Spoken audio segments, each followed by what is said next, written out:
Hi everyone, my name is Shavonne.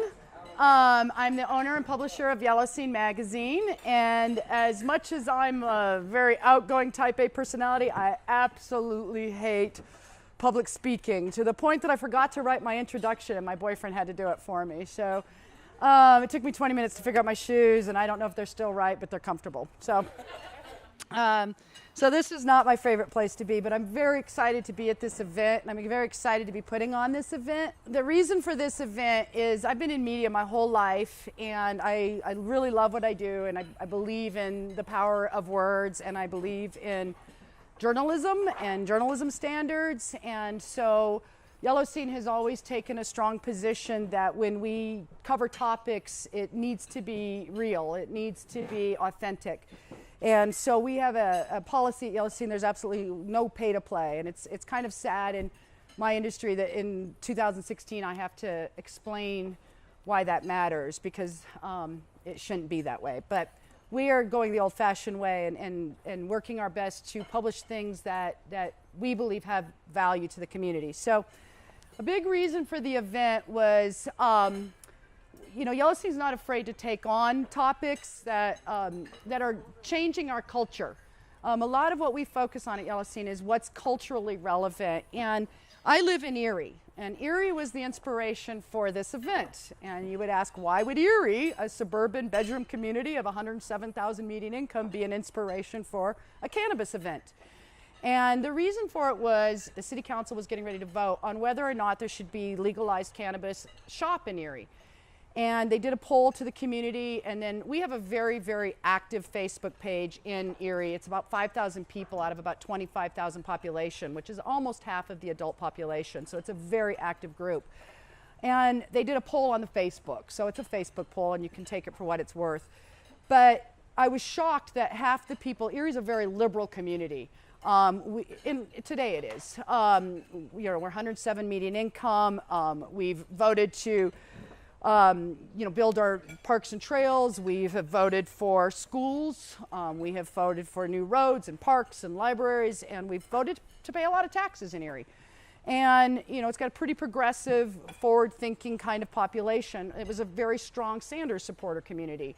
And I was shocked to see that half the population was adamantly opposed to cannabis in Erie. And the reasons for it were all the typical that you've heard before. The crime, the drugs, the types of people, the gateway, the children. It was all of the same stories that we've heard for quite a while. And basically I call it 75 years of reefer madness propaganda. And it's done its job. It's done its job. It's convinced Americans that it's dangerous or it's bad, or at least a portion of the population, half. So what that told me was that we have a ways to go in this industry. It's now a legalized industry in Colorado, and it's going to be coming into other states as a recreational. It's, how many states are now medicinal? It's over half, right? I had predicted, I feel pretty proud of this, I predicted like 8 years ago when Obama was running that we would have over half of the states legalized in 5 to 7 years, and we're there. So it's going to continue to grow as an industry, but there's things that the industry, I think, has to look at in order to become legitimized. And so the purpose of this event for me was to have a non-420 event that was an intelligent discussion among intelligent people and industry leaders and government officials and doctors and legal aspects of around cannabis. And I'm using the word cannabis on purpose. I'm not going to use the words pot, weed, grass, reefer, or any of the other. It's cannabis, it's an industry, and I think that's something that the industry needs to recognize. Regardless of all the data that's otherwise proven some of these fears wrong, and I'm not going to speak on those because I am not the expert on that, but I have read enough to know that the fears and the myths that people are voting on, basing their votes on, are wrong. So I'm going to let the other people that I've invited here talk about what they have learned. But what I want to talk about is communications and perceptions and how we can change those perceptions. And so I've had, like I said, I've had 30, I don't know if I told you guys this, I've had 30 years in the media business. I've loved what I've done since I was 21. I absolutely love the power of words and art and how it shapes views. So one of the reasons Yellow Scene magazine is doing this, and somebody asked me earlier, what's in it for me? And really not a lot, actually. There's no big profit behind this. I do hope that somebody will buy an ad down the road, but that's just a community thing. My purpose for doing this is I truly believe that my role in media is, and my obligation, that media's obligation is to start conversations. That's where we're good at. Conversations that people don't want to have every day. You can't have with your Uncle Herman at the dinner table. But you can read about it in media and we can start conversations. So I believe it's my job to start these kinds of conversations. And it's, I made a joke that not the Kardashians is not the kind of conversations I want to start. So, but I blew it when I was reading, so my joke failed. Yeah. One of the things I've learned over the 30 years I've been in the business, and I've studied it, is how much your audience is going to be engaged is how well you communicate. And so I have some criticism, and I'm going to start with some criticism. And one of the things I said, I know it doesn't make you very popular when you start a conversation with criticism, but I think the industry as a whole, in order to grow from its infancy into a legitimized business, and that's my hope for the industry, is to see it grow into a legitimate business, respected, legitimized industry. Is we need to take some looks at the industry needs to take some looks at how it's projecting itself to the public.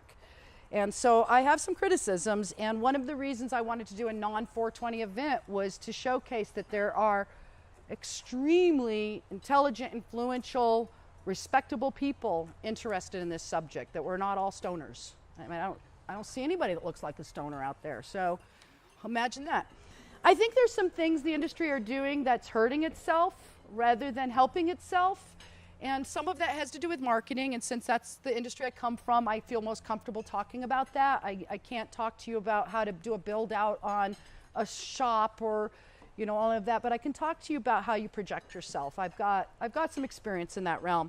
And one of the things I think that we've got, if you look at how, when you tell people you're from Colorado, and my son who's 20 hates telling people he's from Colorado, because no matter who he talks to on the internet, dude, is everybody stoned there? How do you get any work done? Can you walk down the street carrying a joint? That tells me that not only is the industry in its infancy, but so is our psychology as a culture, as a society. Alcohol has had a lot more years to position itself as a sophisticated indulgence, whereas cannabis has had to fight reefer madness for 75 years. So some of my suggestions for the industry is that they work on how they project themselves, how they're operating. We go back to the list of all the things that people say, and it's either Cheech and Chong or, it's reefer madness. Those are the kind of two extremes that we think of it. And that's propagated by people who've made money off of that, and I'm not even going to go into the justice industry. So, but, the government officials, the healthcare industry, there are people who've profited by keeping it illegal. And so we have to change that conversation. Just like how it got passed, it started from grassroots. We have to continue that kind of grassroots effort to change that conversation.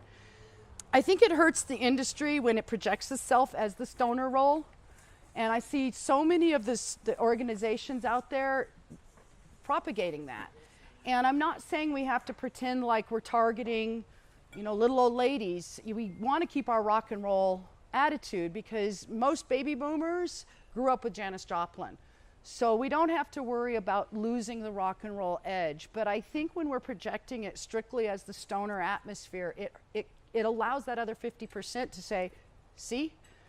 And so I think that hurts the industry. One of the campaigns I find the most fascinating is the milk industry. 27 years ago, they launched the Milk Mustache campaign. And now I have actually looked this up. Before 1975, milk was on a downward spiral. It was losing sales, losing sales, losing sales, and it was declining every year from the 1950s. Prior to that, it was just a bunch of farmers. But from the 50s, when it started to go into stores, it saw declining sales.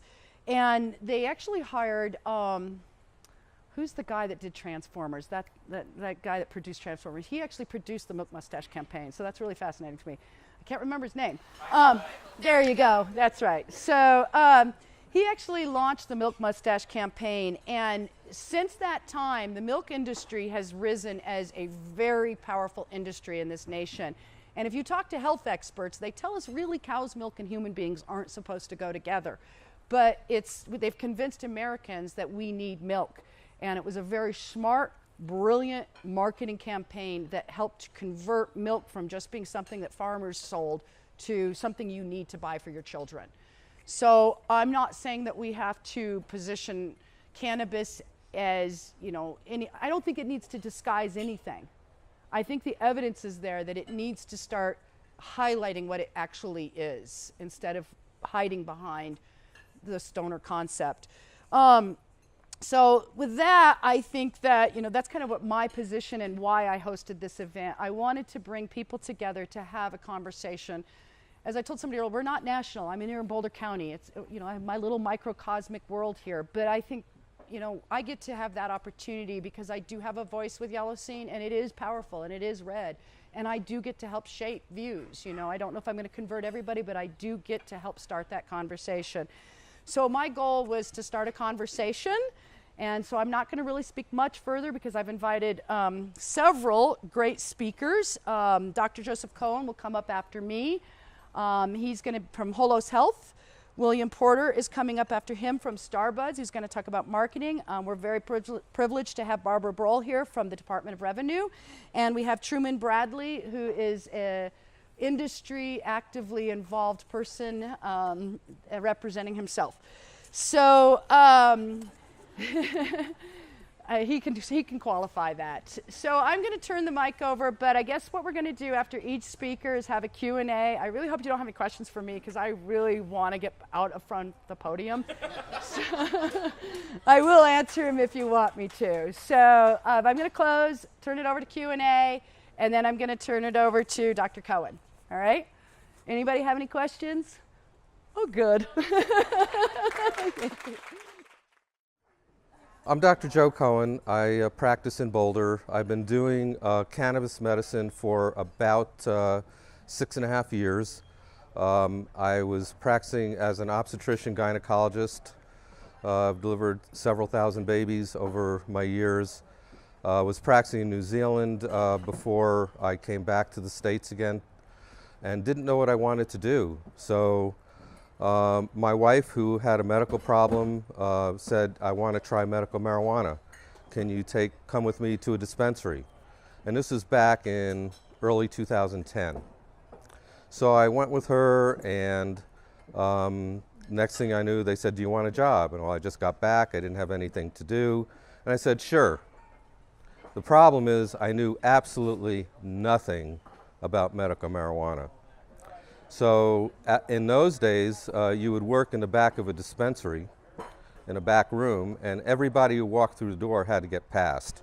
Otherwise, you got the evil eye from the dispensary owner.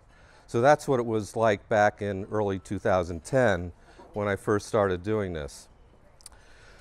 Turns out, for the first couple of years, I was seeing a lot of patients. I started my own practice about 3 months after I started in a dispensary. The state of Colorado said doctors cannot be part of a dispensary anymore. There could be no relationship whatsoever. So I opened my own practice, which I intended to do anyhow, because what I've been practicing is called functional medicine. What functional medicine is, it's about nutrition, lifestyle, supplementation, doing all the things to prevent disease rather than getting first choice medication or surgeries or whatever. So it's all about prevention and less about medications and hospitalizations. So I tried to, at the very beginning, combine cannabis medicine with functional medicine. But there was a huge learning curve for me in the cannabis part because there was no education. It's basically, for me, it started by seeing patients, listening to patients, seeing patients back, getting feedback, and trying to find out what really worked. There's been a lot of education that's come around recently. There's courses. There's actually one here in Denver for medical practitioners coming up in November. But there's courses all over the place now, and there's a lot more science than there was 6.5 years ago when I first started. So basically, I had to learn on the fly by seeing patients, and then eventually started going to conferences, reading research studies, and the whole 9 yards. But I have to tell you, I've been practicing medicine for 35 years, and cannabis is by far the most significant medication I have ever been involved with in my 35 years of practice. I was a standard, regular OBGYN doctor doing the regular OBGYN thing, but when I started learning functional medicine, I realized, that was about in the mid-90s, I realized that what we were doing was not really helping patients. We were actually sometimes making patients worse by putting them on medication after medication and doing surgery after surgery. As a matter of fact, the third leading cause of death in the United States is related to medications, medication overdoses, hospital-related errors. It's the third leading cause of death after cardiovascular disease and cancer. That's a problem. It's a problem that people don't want you to know about. So in medical school, when I went to medical school back in the dark ages, we didn't know anything about an endocannabinoid system. It hadn't been discovered till the early 90s. So it wasn't taught in medical school. But the interesting part is we know that we have an endocannabinoid system, which I'm going to describe to you in just a minute here. We know we have this. We know we have it now. And I talk to new grads. I talk to people who are in medical school, and it's not even a mention. It's one of the most significant systems in our body that's not even discussed in medical school. We get very little about nutrition. It's glossed over. And everything we learn is all about pharmaceuticals and hospital procedures. Well, I believe the reason for that is we're keeping the medical industrial complex going. You know, it's all about insurance companies, hospital corporations, and pharmaceutical industry. So what we're doing is we're promoting illness. We're not trying to stay well. So we have a problem in this country, and not only here, but in other places as well, where we're a business and we're promoting business, and that's what we learned from day one of medical school, is how to prescribe drugs and recommend procedures. So we have what we call an endocannabinoid system, and basically starting about 600 million years ago with sea squirts. Sea squirts are a very primitive form of life that actually developed their own cannabinoids, which is the same thing we see in a plant, which are phytocannabinoids. Endo means we produce it ourselves. Phyto means it comes from the plant. I don't need this piece of paper anyhow, so. So the bottom line is we discovered this system in the early 90s. We have receptors in our brain. As a matter of fact, we have receptors in our immune system, and we have receptors throughout our body. So the brain receptors are mostly known as CB1 receptors, even though they can be in other parts of the body. And the immune system receptors are called CB2 receptors, which are found also in other places in the body. There are other receptors that we're discovering all the time because there's a lot of research being done on an international level, even though the US lags behind in that because it's a Schedule I drug. We can't research it, we can't do anything. Israel's doing a lot of work, Spain's doing a lot of work, Italy's doing a lot of work. A lot of countries are investigating this and are ahead of the curve. But we've been so restricted, and the DEA just came down last week and said that it's going to remain a Schedule I drug, which is shameful, really. And they got their information from the FDA. Well, who's the FDA? It's Monsanto, the food and drug industry, and it's the pharmaceutical industry. Well, Monsanto happens to make a wheat product called dwarf wheat, which has multiple times the amount of gluten in it, gliadin, and we see that as the #1 trigger of disease in our practice. It also sprayed with glyphosate. Glyphosate is Roundup. It's in Roundup. It's a toxin. It causes cancer and affects our whole microbiome in our gut. So we're eating foods that actually make us sick. And the FDA comes down and says, well, it needs to stay a Schedule I drug. Well, that's promoting bad medicine. It's making us sick, and it's promoting pharmaceuticals. I think that what the industry wants to do is they want to take over cannabis, and I think that's their ultimate goal, but they're not there yet, and hopefully they will never get there, at least not here in Colorado. So that's a little bit of background. The CB1 receptors in our brain are the most dense receptor system in our body. There's more CB1 receptors in our brain than any other kind of receptor, which is incredible when you think about all that cannabis can do. And then when you're dealing with immune problems and you have CB2 receptors in your immune system, then we're dealing a lot with immune issues, autoimmune diseases, and everything else. It works great for so many different problems. We have two different types of, two different main types of endocannabinoids. They're called anandamide and they're called 2-AG, and we have other ones that we're discovering all the time. There's new ones now that we just found out about. But these are the two main endocannabinoids, the ones we produce ourselves. So they work in different ways in the body. And basically what I want to say is that you need to have just a very, very basic understanding of why we have these cannabinoids to begin with. The whole purpose of our endocannabinoid system is to keep everything in balance in our body. It's all about balance and homeostasis. That's what our endocannabinoid system does. It provides balance. So when we have a hyper system, it brings everything down to normal. And when you have a hypo system, it brings everything up to normal. There's no other drug on the market that does that. And because we have so many receptors in our body, this is why cannabis treats so many different medical issues. You know, when people talk about, oh, it can't do all that, you know, this is, you know, that's not real, it can't be treating so many different disorders. Well, it does, and that's because we're wired for this. There are people who talk about an endocannabinoid deficiency syndrome. There's a researcher called Ethan Russo who's been doing a lot of work in this area. He's a neurologist, and he believes that certain medical issues may be due to a deficiency of our own cannabinoids that can be boosted by using the phytocannabinoids from the plant. But there's a lot of different ways that this medicine works, and I'll go into a little bit of that in my talk. There's two main cannabinoids that you'll always hear about. There's about 100 different cannabinoids in the plant.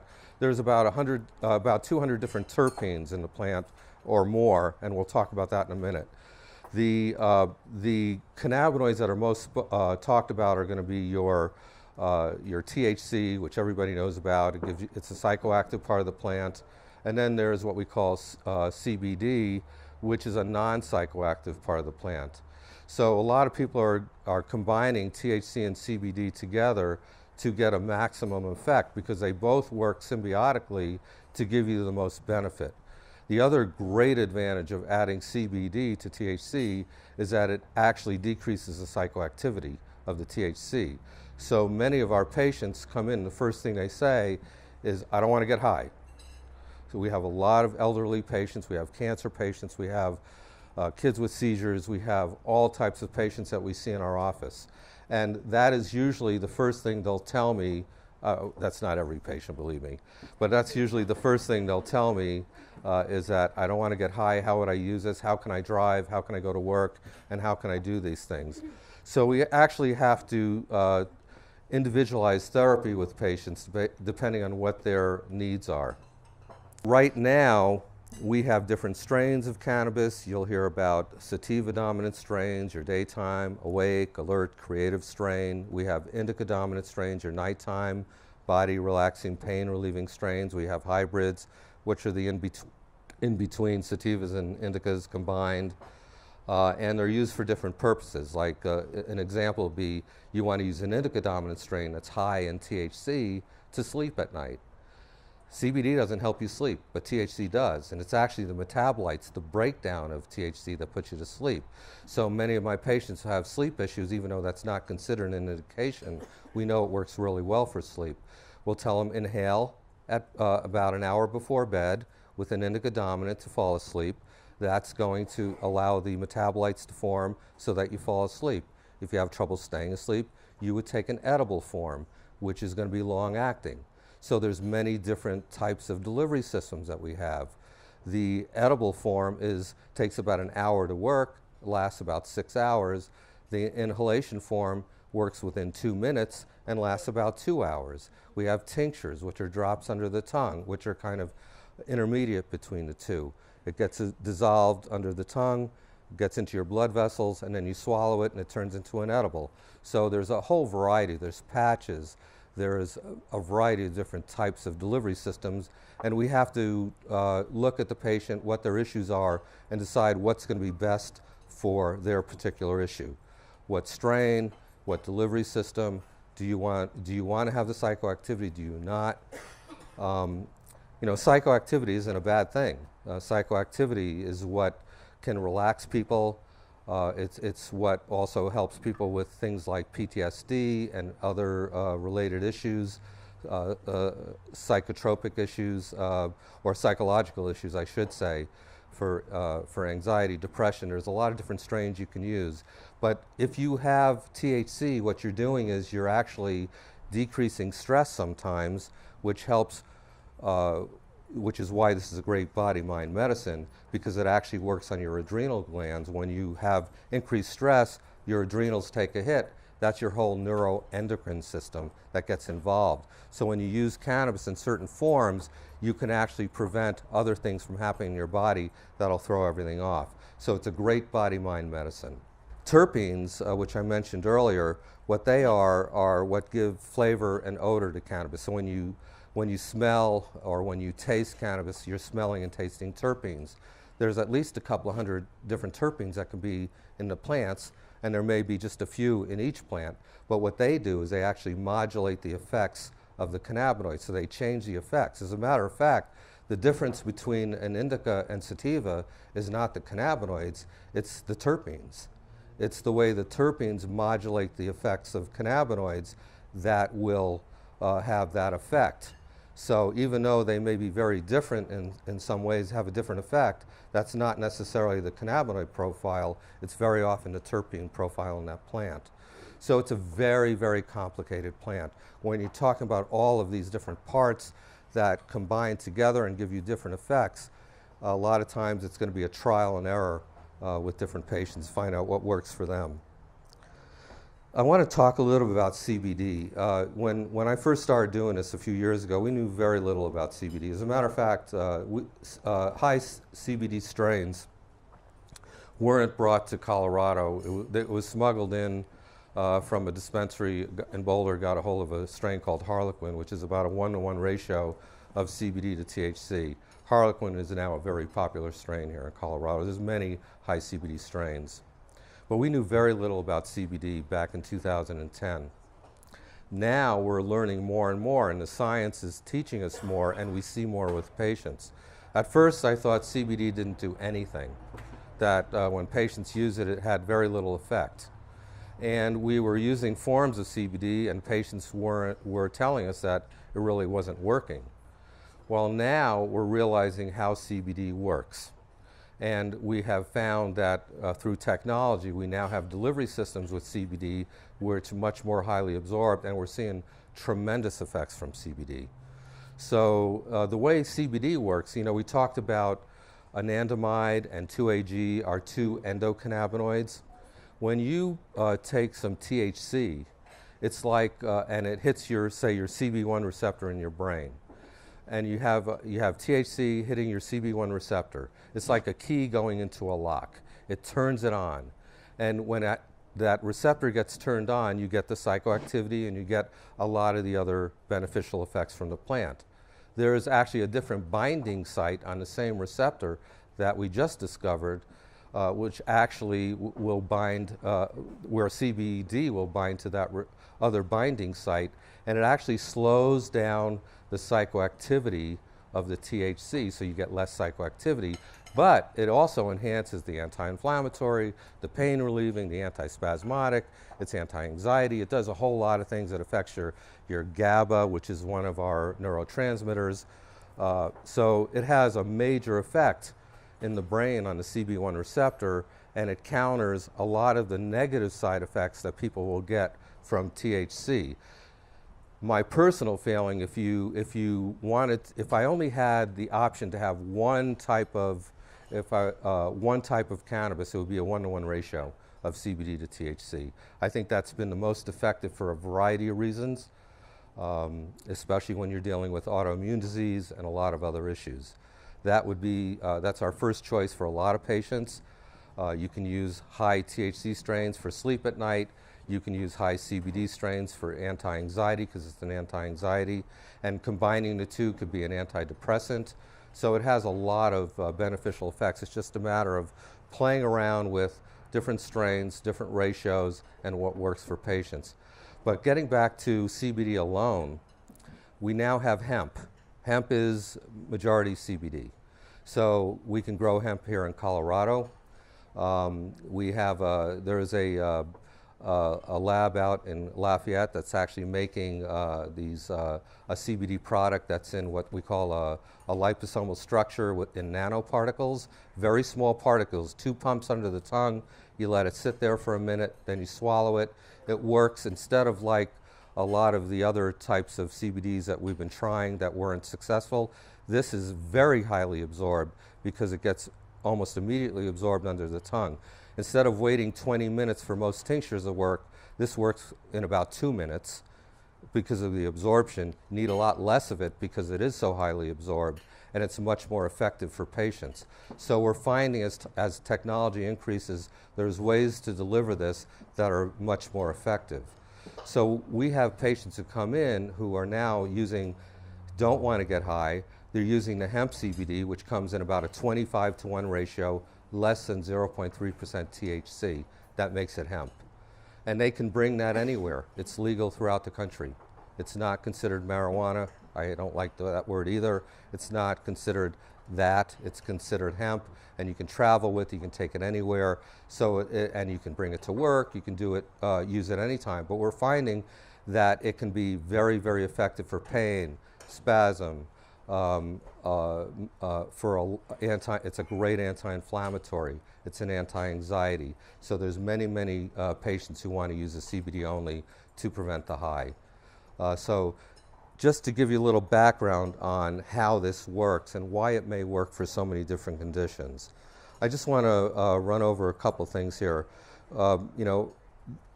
There's benzodiazepines. Those are your Valium type drugs. There's narcotics. Narcotics are your pain relievers. And when you combine these two together, it can be lethal. As a matter of fact, by themselves, they can be lethal.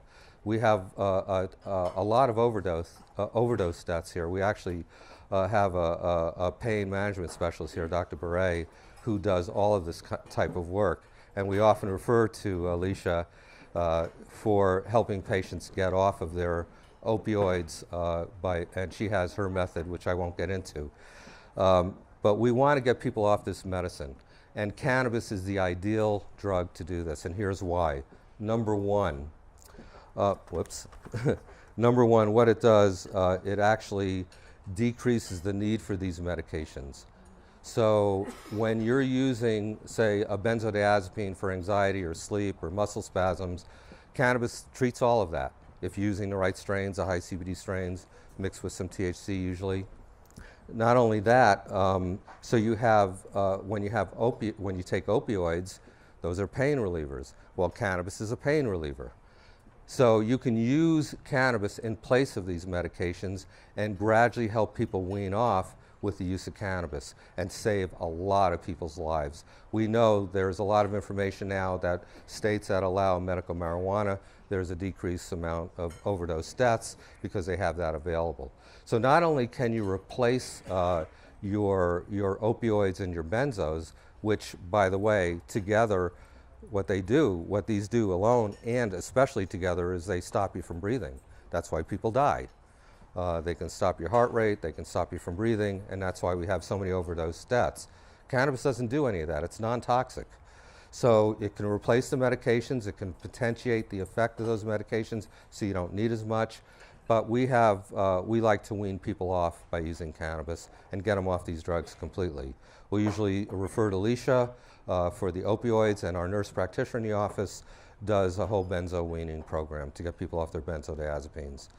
In addition to replacing those meds, what it also does, it actually will prevent a lot of the side effects that you'll get from withdrawals. So you're reducing the withdrawal effects by using cannabis. In addition to that, there is something that people usually have never heard of. There's a neurotransmitter in the brain called glutamate, and glutamate gets into a hyperexcitable state when you are weaning off these medications. When you stop using opioids, when you stop using benzos, when you stop using alcohol, you get this glutamate excitotoxicity. What that does, it actually kills brain cells. So people who wean off these medications are actually killing brain cells. Well, guess what? Cannabis prevents glutamate excitotoxicity. It is neuroprotective. It protects our brain. We now have information about dementia and Alzheimer's. A study just came out, the Salk study just came out within the last month or two, which basically shows that there's a decrease in the amyloid plaque in the brain when you're using THC and CBD. It actually decreases that. And we think there's a huge future for cannabis medicine in the prevention and in the treatment of Alzheimer's.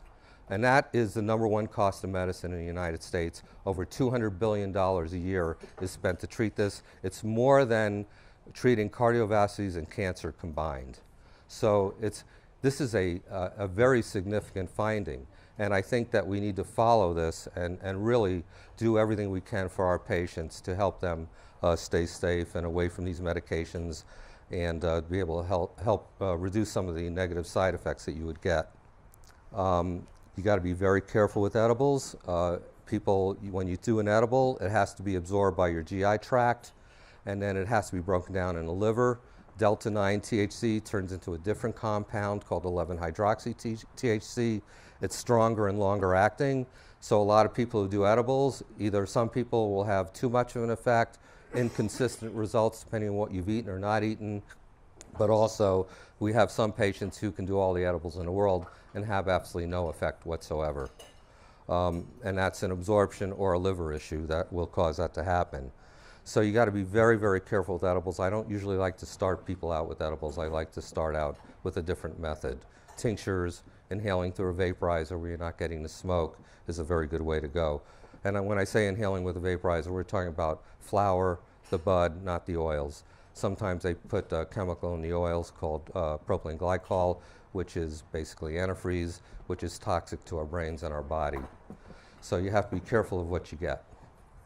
So we're seeing all types of patients in our practice. We see kids with seizures. Dr. Burke is here. We practice together, and she's our seizure expert now. She's trained with Dr. Getty down in Colorado Springs. We see the patients together so that they come in for one visit. We see a lot of cancer patients. We tell our patients that we can't cure cancer with it. We can't make that claim, but we actually have seen stage 4 cancers going away using this. I've seen it with our patients in our practice. I would not have believed it if I didn't see it with my own eyes. So it actually can be a chemotherapy agent, and we're doing a lot of work in that area. We see autoimmune disease. That's become my area of specialty now. Autoimmune is on the rise because what causes autoimmune is usually the foods that we eat. And guess what? You don't develop autoimmune disease unless you have a gluten sensitivity because you have to have a genetic predisposition, the gluten sensitivity gene. You have to have that's the trigger is the wheat, and then you have to have a leaky gut, and that all leads to autoimmune. So now we know how you develop autoimmune, and you can use cannabis to help treat that autoimmune and stay off of very dangerous medications. So we usually recommend a 1-to-1 ratio of CBD to THC for treating autoimmune, and the reason we did that was because the studies have been done in the UK with GW Pharmaceuticals, who has full plant extract cannabis. So there's a lot more indications that are coming out, and we're getting more and more studies being done so we know how to use it. And we have to be very careful. You know, you had mentioned earlier about doing it right here in Colorado, and unfortunately there's still doctors here who are not doing what they should be doing. You can go to some dispensaries and get up to 99 plants for $500 with a 2-minute visit. what's your problem, how many plants you want, and that's the end of the visit. These docs, 4 docs just got suspended, their medical license. The state of Colorado finally formed a committee. They put some teeth into it and said, if you don't follow the new guidelines where you do an exam, you spend time with your patients, you teach your patients, you educate, and you're doing these high plant counts and just making a whole lot of money, then you're going to get into trouble and you'll probably lose your medical license. And it's about time. One other thing I just wanted to say before I go and answer questions is dabbing. Is there anybody here who does not know what dabbing is, or I'll put it that way first. Okay. What dabbing is you get a very high concentration of cannabis in a variety of different forms. I won't go into them. You use like a titanium nail and a butane torch is the way I like to put it. We call it the crack cocaine of cannabis. You're getting, instead of say 15% THC when you inhale something, you're getting about 90% THC. And what we're seeing is people who do that, they're receptors. Remember I said earlier that cannabis it tries to keep everything in balance? Well, when you're getting 90% THC in a shot, how can you keep anything in balance? You can't. So what happens is your receptors decrease the response to the THC that you're getting. So you have a decreased response, which means that you have to keep using more and more and more. I have patients who come into my office who are dabbing 15 to 20 times a day. And the reason they're doing that is because they've lost the effect. And what we're seeing with dabs is cannabis addiction. I'm seeing addiction, we're seeing psychological changes, and they have difficulty getting off because they start having anxiety issues or personality changes, cyclic vomiting syndrome, a whole lot of issues. So we do not recommend dabs to our patient at all. I think it has very little place. It's the rage with the young people, the college students and otherwise, and we have a real problem with that because that's when cannabis use becomes cannabis abuse. Dabbing is basically a certain technique where you use a very concentrated form. It could be what we call live resin, it could be rosin, it could be shatter, wax. There's different types of forms you get at a dispensary. And unfortunately, a lot of bud tenders are encouraging patients to dab, and that really bothers me.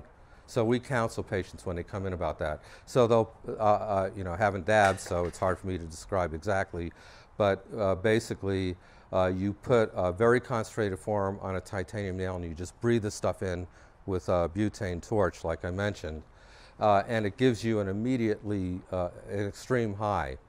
And after time, you build a resistance to that high because your receptors aren't going to respond.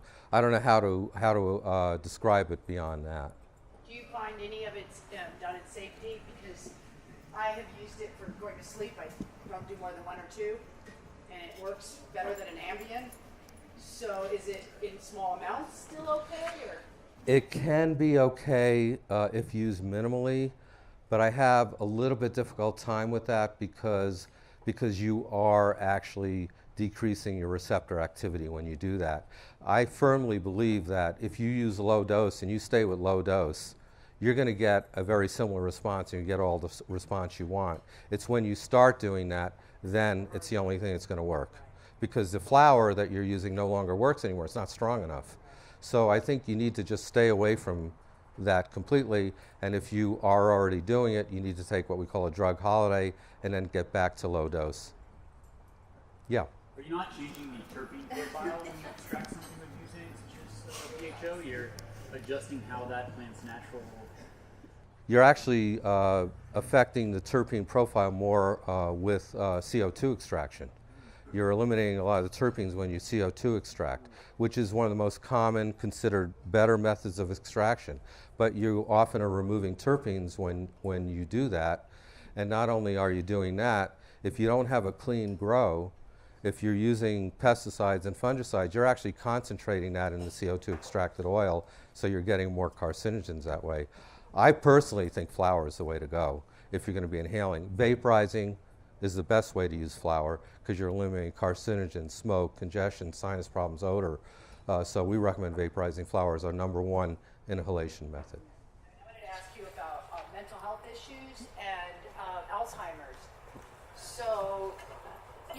DEA saying that it's a class 1 still? I mean, is the science going to have to come from the industry itself? So the DEA, even though it's Schedule 1, they just opened up an avenue for more research here. That was a caveat that they threw into the new DEA guidelines. Even though it's staying Schedule 1, they're going to allow more universities and grows to be able to start studying here in the United States. But we're getting a lot of our information from abroad. Okay. And can you talk a little bit more about the Alzheimer's? Yeah. So, Alzheimer's, again, is the #1 cost of medicine in the United States. There's causes of Alzheimer's. Anytime you have any kind of chronic inflammation, and chronic inflammation is what we see in all chronic disease, whether it be cardiovascular disease, cancer, Alzheimer's, you name a chronic disease, there's going to be chronic inflammation that's associated with that. And there's also something called reactive oxidative stress, which is why we take antioxidants to help prevent that from happening. Those two things combined are toxic. So when you have Alzheimer's and you're forming this, you basically have what we call a neurodegenerative disease. And there's many neurodegenerative diseases, MS, Parkinson's, you name it. There's several. And they all have a similar predisposing factor. It's chronic inflammation is part of it. But it's also more than that. It's that glutamated cytotoxicity that we talked about when you're withdrawing off of these medications and alcohol. That's what happens with people who have Alzheimer's and other neurodegenerative diseases. You get glutamated cytotoxicity in the brain. The other area where you see glutamated cytotoxicity is with strokes. When you have a stroke, and when you have traumatic brain injuries, concussions. This is why the NFL is very interested, or people within the NFL are very interested in getting cannabis available to football players. I think if we had a vaporizer on the sidelines, if somebody was taken out of a game and they can go to the locker room and inhale, there's some studies that indicate, they're mouse studies, but they actually indicate that the sooner you can get the cannabinoids into their system, that's going to protect them from the long-term side effects. We had this movie out about CTE called Concussion, and we believe, and a lot of people now are realizing, that if you have this available, you can actually possibly prevent the long-term side effects because it prevents glutamated cytotoxicity and therefore doesn't kill your brain cells. So they're finding now that I believe that when all the evidence comes out, low-dose daily use of cannabis is actually therapeutic. And I also, so I think that people who use a little bit every day, just keep it down. You can use it at night when you go to bed, doesn't matter when you use it. It can be therapeutic. We know that low-dose daily use also prevents migraines. And some people feel that, Ethan Russo feels that migraines may be one of those endocannabinoid deficiency issues with some people. Fibromyalgia, they feel, might be involved with endocannabinoid deficiencies as well. Elaborate a little bit more about the problem of the pharmaceutical industry becoming involved in the production of cannabis? My experience with the pharmaceutical industry is that as soon as they get their hands on it, it's all about profit. And it's not about integrity. And that's my own issue, because I see too many people on too many pharmaceutical drugs, having been to medical school and being geared towards pharmaceuticals and not even thinking about nutrition and everything else is definitely a negative for me. So I think that once they get into it, if they get into it, which they probably will at some point, I would much rather see the local growers, the people who have their heart and soul into this, being the people that produce our medicine. I think once you get into the pharmaceutical world, there's a lot of negativity that can happen with it. Well, I guess the question I'm asking is whether or not the pharmaceutical industry synthesizing this as opposed to growing. Oh, no. You don't want to synthesize it. Yeah, No, when you synthesize, when you do, we have synthetic THC, it's called marinol or dronabinol, whatever you want to call it. It doesn't work nearly as well as the whole plant. Same way with CBD. They're synthesizing CBD now for kids with seizures. That's what GW is doing. They're the same company that makes whole plant extract for MS. It's called Sativex, which is autoimmune neurodegenerative disease. but they're coming out with a product that they're synthesizing because they want it to be available in the U.S. And when you start taking out the terpenes and you're just using one part of the plant and not the whole plant, that's ridiculous, because this plant has developed over 35 million years, and we have been using it as humans for at least 5,000, probably closer to 10,000 years. And to try to synthesize it makes absolutely no sense to me. How do we seize this narrative? How do we make sure that, going back to the original premise of this whole meeting, how do we make sure that we control the narrative? That we make sure that a thinned down, not as effective version of marijuana is seized by the pharmaceutical companies, and they come back with this idea, we're going to protect everybody from any potential harms by giving you only our little product that is completely devoid of anything except a tiny bit of CBD, maybe a tiny touch of it. And how do we control, how do we keep this incredibly powerful plant from becoming ameliorated and turned into an insipid, useless thing, and essentially turned into dad? Because that's what the pharmaceutical industry is going to do. It's going to turn it into dad. So it becomes a dangerous thing instead of being incredibly.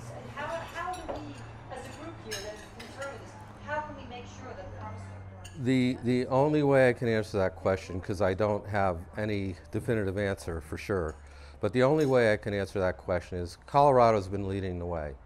Everybody's looking to Colorado. We have to have doctors who respect this plant, that understand this plant, that treat it as a medicine.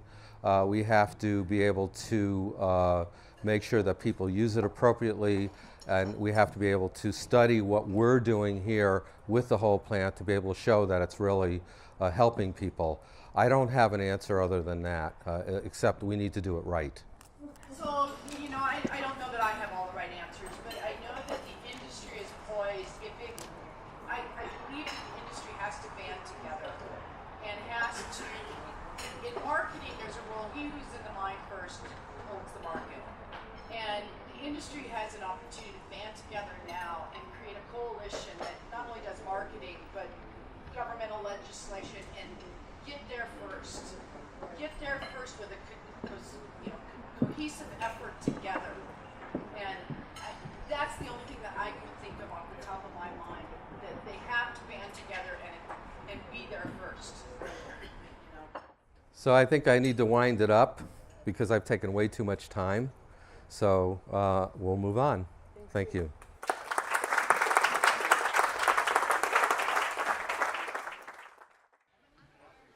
My name is William Porter.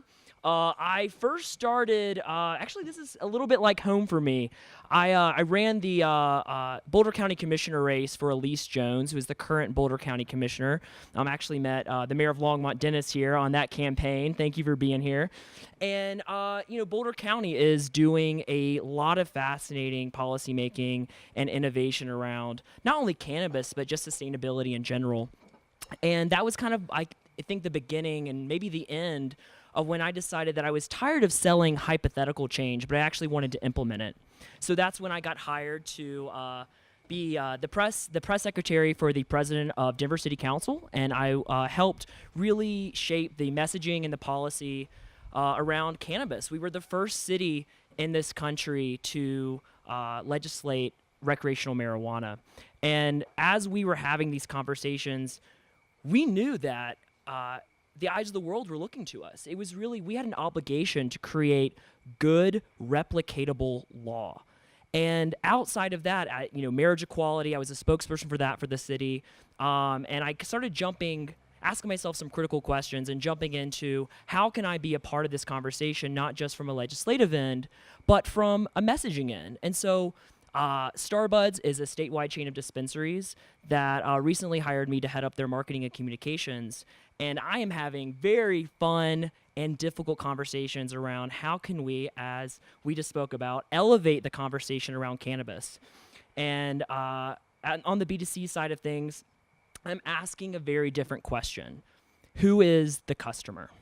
So when we think of that question, most would answer potheads, They would say stoners. You know, they're a bunch of dirty hippies, right? They're pot smokers who live in their mom's basements, no job, no routine, and they're the stereotypical stoner stigma. The stereotype that people who use marijuana are dirty, lazy, stupid, or otherwise unsavory. And that really casts a shadow of illegitimacy across businesses operating in the emerging marijuana space. And whether it's for health or for pleasure, using marijuana tends to get a bad rap. I think we all know that, right? And that's a major hurdle that marketers in the cannabis industry really need to overcome in order to be successful. So, what are marijuana marketers doing to overturn old stereotypes? And more generally, what are their tactics and strategies for promoting marijuana and marijuana-related products in a not so easy to navigate legal landscape? So let's find out. So marijuana has been a taboo subject for decades. We are now just starting to really see a shift in this conversation. States that have legalized marijuana for medicinal use and a handful have done so for recreational use. Obviously, we're here today. And after decades of radio silence, marijuana marketing is suddenly a thing again. Businesses in the cannabis industry are now ramping up their marketing efforts. They're hiring agencies, they're hiring marketers, they're developing and expanding their web presences, and they're attending conferences and expos. In short, they're doing everything they legally can while simultaneously navigating a tricky set of rules and regulations. From a marketer's perspective, it's pretty dang intriguing and pretty difficult landscape to be a part of. So keep in mind that it's not just marijuana growers, distributors, dispensaries that make up this landscape. It's also fertilizer companies, lighting system companies, hydroponic supplies companies, jar and container companies, and analytical testing laboratories. There are even staffing groups that specialize in placing workers in the cannabis industry. Cannabis is already a big industry, let's be clear, and it has the potential to get even bigger. So this is a fascinating report by Green Wave Advisors. They predict that if the federal government and all 50 U.S. states legalize recreational marijuana in the cannabis industry, they could pull in $35 billion annually by 2020. From a marketing perspective, I'm asking, how do we get there? In order to become more mainstream, the cannabis industry needs to shed those negative connotations, as we spoke to, and that marijuana carries. And marketers in the cannabis industry are already working towards that goal. Our first order of business, eliminating all the slang terms and phrases used to refer to marijuana and the practice of consuming marijuana. So I'm gonna flip this around really quick. Kind of created a pro and con here. Terms like pot, weed, dope, ganja, herb, reefer, doobage, sticky, icky, and wacky tobacco. Phrases like getting high, stoned, toking up. Lest we forget getting blitzed out of our gourds, whatever that means. The best marijuana marketers aren't using any of the terms I just listed. It really sounds simple, but it's significantly important. Without a doubt, messaging is essential to influencing perception. And for the medical side of the cannabis industry, as we just spoke to, the language strategy is pretty clear-cut. Treat marijuana like any other medicine. But on the recreational side, things aren't quite as simple. To be sure, many rec marijuana businesses are embracing a slang-free philosophy when it comes to marketing. For example, terms like weed and pot have largely taken a back seat to replace cannabis and marijuana, when it comes especially to web and promotional copy. But I'm also seeing companies take a page out of the craft beer industry, emphasizing the craftsmanship and art of what they're doing. CEO and chief breeder, yes, that's a term, for Aficionados Seeds has a saying, we're not in the cannabis business, we're in the quality business. So no matter the tagline, how does a business go about sharing an important message like that with the rest of the world? Marketing. The only problem is from a legal perspective, marijuana marketing is seriously tricky. Due to the legal complications surrounding marijuana, questions about what's legal and what's not in the world of marijuana marketing pop up all the time. I experience them daily. And as I was framing this conversation and really asking what are the 3 points I can make to anybody asking these significant questions, I wanted to give you 3 points. One is the 70% rule. In order to advertise marijuana, 70%, the burden of proof is on the dispensary or on the company, 70% of the viewers, attendees must be 21 years or older. The second is you have to stay local. You cannot advertise outside of the state of Colorado. And thirdly, then really the most detrimental to really reaching a big brand presence is no outdoor advertising. That means no billboards, posters, flyers, vehicle signs, decals promoting marijuana or marijuana-related products. And so like many laws in our federalist government, there really isn't one set of laws that regulates marketing. It's really up to the states. So I'm excited to give you this example.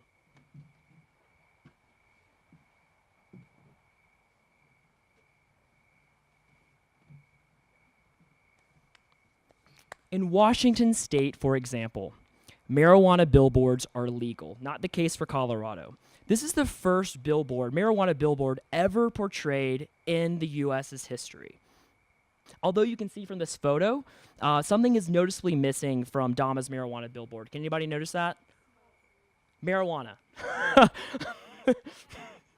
So instead, there's a high-quality photo of a couple on a mountaintop with some very professional-looking branding. This billboard looks like it could be an advertising campaign for climbing shoes, energy drinks, or a number of other products. And that's precisely the point. When most people think marijuana billboard, they perhaps think of a giant green marijuana leaf 48 feet across the canvas, or of a jumbo-sized Cheech and Chong passing their gargantuan joint. So by taking a more sophisticated approach to their marketing, they're portraying an active, natural lifestyle opposed to simply displaying product. And they're helping reshape the conversation and the public's perception of marijuana and marijuana users. So obviously the appearance of a few billboards in Washington state is no indication that marijuana marketing floodgates are suddenly opening. Because at the federal level, it's still technically illegal to advertise marijuana, which means media companies generally avoid selling ad space to businesses in the cannabis industry. So thank goodness for Yellow Scene, for sure. What's up? But the best examples I can give you are the bread and butter of any marketing playbook: Google and Facebook. They forbid the advertising of marijuana and related products on their platforms, and they make no exceptions for states where they make it legal. So even if you were a licensed Colorado-based marijuana dispensary and you wanted to create a targeted Facebook ad to people over the age of 21 living in Colorado, Facebook wouldn't let you. And the photo share service Instagram, also owned by Facebook, has strict regulations around marijuana marketing and recently came under fire, suspending accounts belonging to business in the cannabis industry. Apple has taken some heat recently for kicking out marijuana-related products out of their app store. So clearly, marijuana marketing online has its challenges in a rapidly digital space. The state of Rhode Island is a great example. They made marijuana email marketing completely illegal last year. So you see the problem here. With so many online channels unavailable, marijuana marketers are searching for alternatives. Some of these alternatives include sponsorships of charity events, sports events, Yellow Scene magazines, Cannabis Symposium, for example. And while events can be effective options for a marijuana marketer, there's another approach that continues to serve us well. I'd like to take a quick poll. How many of you here heard about this event from word of mouth? Exactly. So if I could give any of you recommendations of how to market in this tricky landscape, build a brand that catalyzes word-of-mouth campaigns like Yellow Scene, inspire press, hire guerrilla marketers, strategically place ads where legally available, build strategic partnerships, train up bud tenders to be exceptional salesmen, and find a target audience that reaches beyond stoners.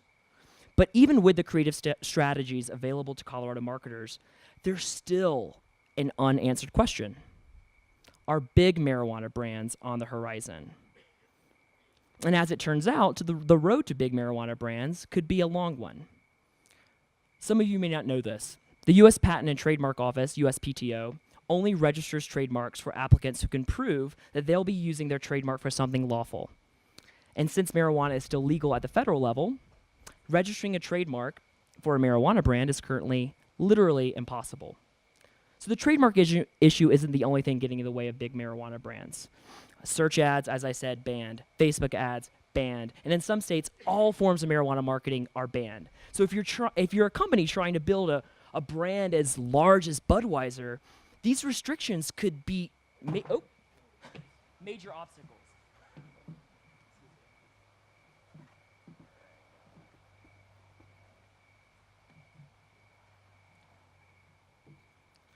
Here's another and potentially more significant obstacle. An obstacle that would probably make your CFO's head spins. Businesses in the cannabis industry can't claim marketing expenses. And yet, despite these challenges, the many different forms and varieties that marijuana comes in actually makes it ideal for big product branding. Just think of Burt's Bees here, a brand that has countless products made from beeswax. Marijuana is equally, if not more, versatile. Companies can make marijuana tinctures, oils, edibles, waxes, topicals, creams, and balms. They, of course, can smoke it, but they can also vaporize it, eat it, drink it, and apply it topically. And within all of these broad categories, there are subcategories. For example, you can smoke marijuana in a hookah, a bong, a pipe, rolled up in rolling paper or cigar wrap paper. And we could go down the rabbit hole here, gravity bongs versus water bongs, but you get the picture. Without a doubt, cannabis is one of the most flexible and diverse products available. And as we find with alcohol and tobacco, there are innumerable levels of quality within these realms, and therefore there's limitless possibilities when it comes to marketing potential of cannabis. Due to the flexity with marijuana, I believe that big marijuana brands are indeed on the horizon. And kind of going off script here, I wanted to bring this image, for example, and speak personally to this. As I got hired on for Starbuds, they hired me to say, hey, guess what? We want to launch a national big brand. We want to take something that's beautiful and sexy and something that appeals to everyone. And we have a brand called Caviar Kings, the one below right here. My first immediate reaction was a deep sigh and a stiff drink, because all I saw was Mardi Gras. I saw stoner. I saw low end. I did not see luxury. So what I did is I worked with them over the past few weeks, and I developed a brand that I believe that can be luxury, exceptional, and appeals to not just men and potheads, but also women, which I think is the most emerging demographic of all demographics in the cannabis industry. So right here is kind of the before and the after. So to conclude this marijuana marketing odyssey, I'd like to pose some questions to you. Do you think changing the public's perception of marijuana and eliminating the stoner stigma is even possible? Do you think we as a society will ever even come to accept marijuana marketing as commonplace and benign? Marijuana has been illegal for so long, and it's been stigmatized for so long, and that maybe it's destined to retain its less than stellar status permanently. I mean, a favorable cultural shift towards a once illegal and oft maligned substance would be unprecedented, right? Not quite. Just shy of 100 years ago, there was another illegal and oft maligned substance in the United States that has since managed to seriously revamp its reputation. Alcohol. Had a couple tonight. And alcohol, though, it's a neurotoxin. To be clear, it's quite literally a poison. And from 1920 to 1933, there was a constitutional ban on alcohol in the United States.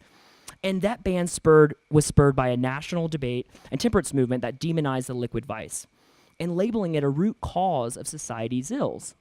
Sound familiar? A study from Brown University notes, temperance and prohibition era posters described alcohol as the source of society's individual and social problems. Alcohol was the cause of laziness, inability to concentrate, and other impediments to the ideals of success. Let's flash forward to today, and we can see how public opinion has dramatically changed. Today, consuming alcohol can be seen as classy and distinguished and even glamorous. And just think of James Bond with his iconic Shaken Not Stirred, or the Sex and the City crew with their Cosmopolitans, or Mad Men's Don Draper sipping an old-fashioned.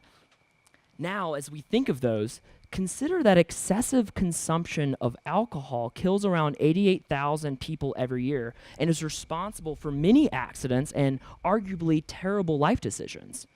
So how is it that today that a harmful substance like alcohol can be seen in such a romantic light, whereas marijuana, which has been shown to be significantly less harmful, is for the most part seen in an unflattering light? The answer cannot be summed up into a single sentence, but factors like the anti-marijuana campaigns from the 30s, Reefer Madness, and 80s, Just Say No, marijuana's legal status, a strong, persisting alcohol culture that predated prohibition, and marketing, no doubt, has also played a role. And soon as the 21st century was passed in 1933, ending prohibition, the alcohol industry got busy reshaping the alcohol's damaged reputation. What we do know is that marijuana has had a complicated, politicized past. And unless the federal ban on marijuana is lifted, marijuana marketing won't be able to take off on a national scale the same way alcohol has. What I can predict, however, is if cannabis were to become legally nationally, it would instantly become one of the largest advertising industries in the United States. And if that prediction does hold true, recreational marijuana does eventually become legal at the national level, it means that marijuana marketing has the potential to become a billion, if not multi-billion-dollar industry. And again, whether you're for it, against it, or indifferent to it, marijuana marketing is coming. And while I don't think James Bond will be reaching for a bong on the big screen anytime soon, I do think that as marijuana marketing efforts increase, the stoner stigma surrounding marijuana will gradually fade. And who knows? Maybe someday marijuana will become so socially acceptable that cannabis hours will replace cocktail hours, and startups will start stocking different strains of marijuana next to their beer fridges. And whether these changes will happen in the next few years, decades, or centuries, we don't know. But all we do know is that when they do, marijuana marketers will be at the heart of its future. Thank you.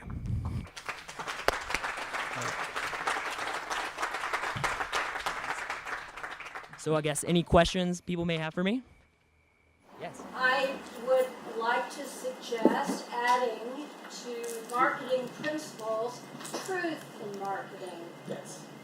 I regret that we could pass July and still not have significant labeling in medical dispensaries. I'm sorry that edibles have had to see such trials and tribulations. I think truth in marketing will be the single most significant issue in serious acceptance, that so many dispensaries, even to the level of the bartenders, absolutely do not know where the products come, that their owners are contracting, they don't know what is organic and what is not organic.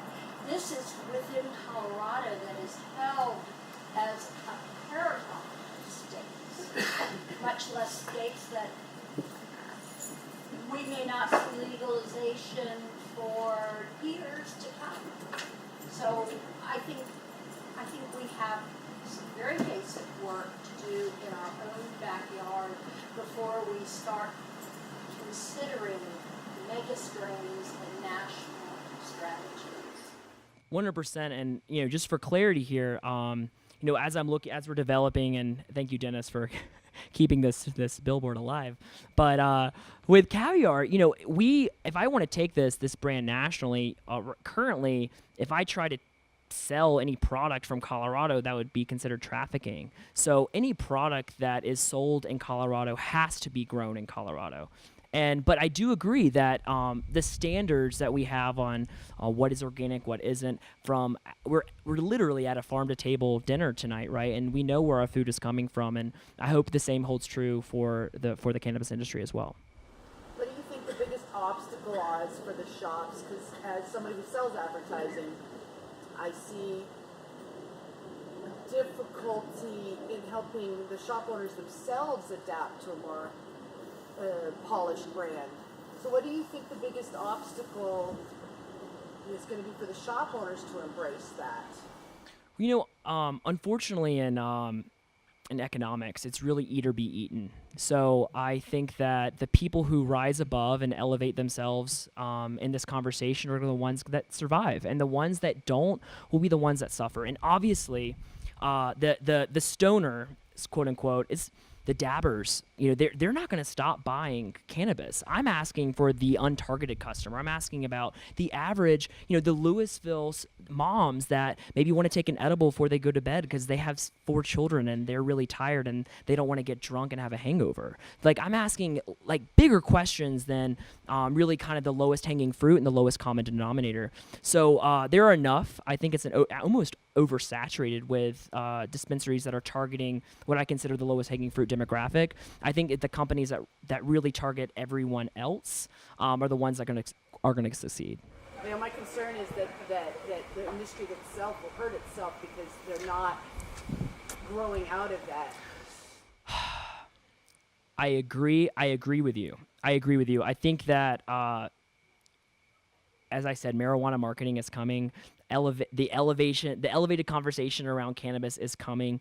I don't want timing is kind of the essence as we're framing this conversation. This industry is 2 years old, 2 years new. It's infantile in comparison to how often do we have an industry bloom out of nowhere.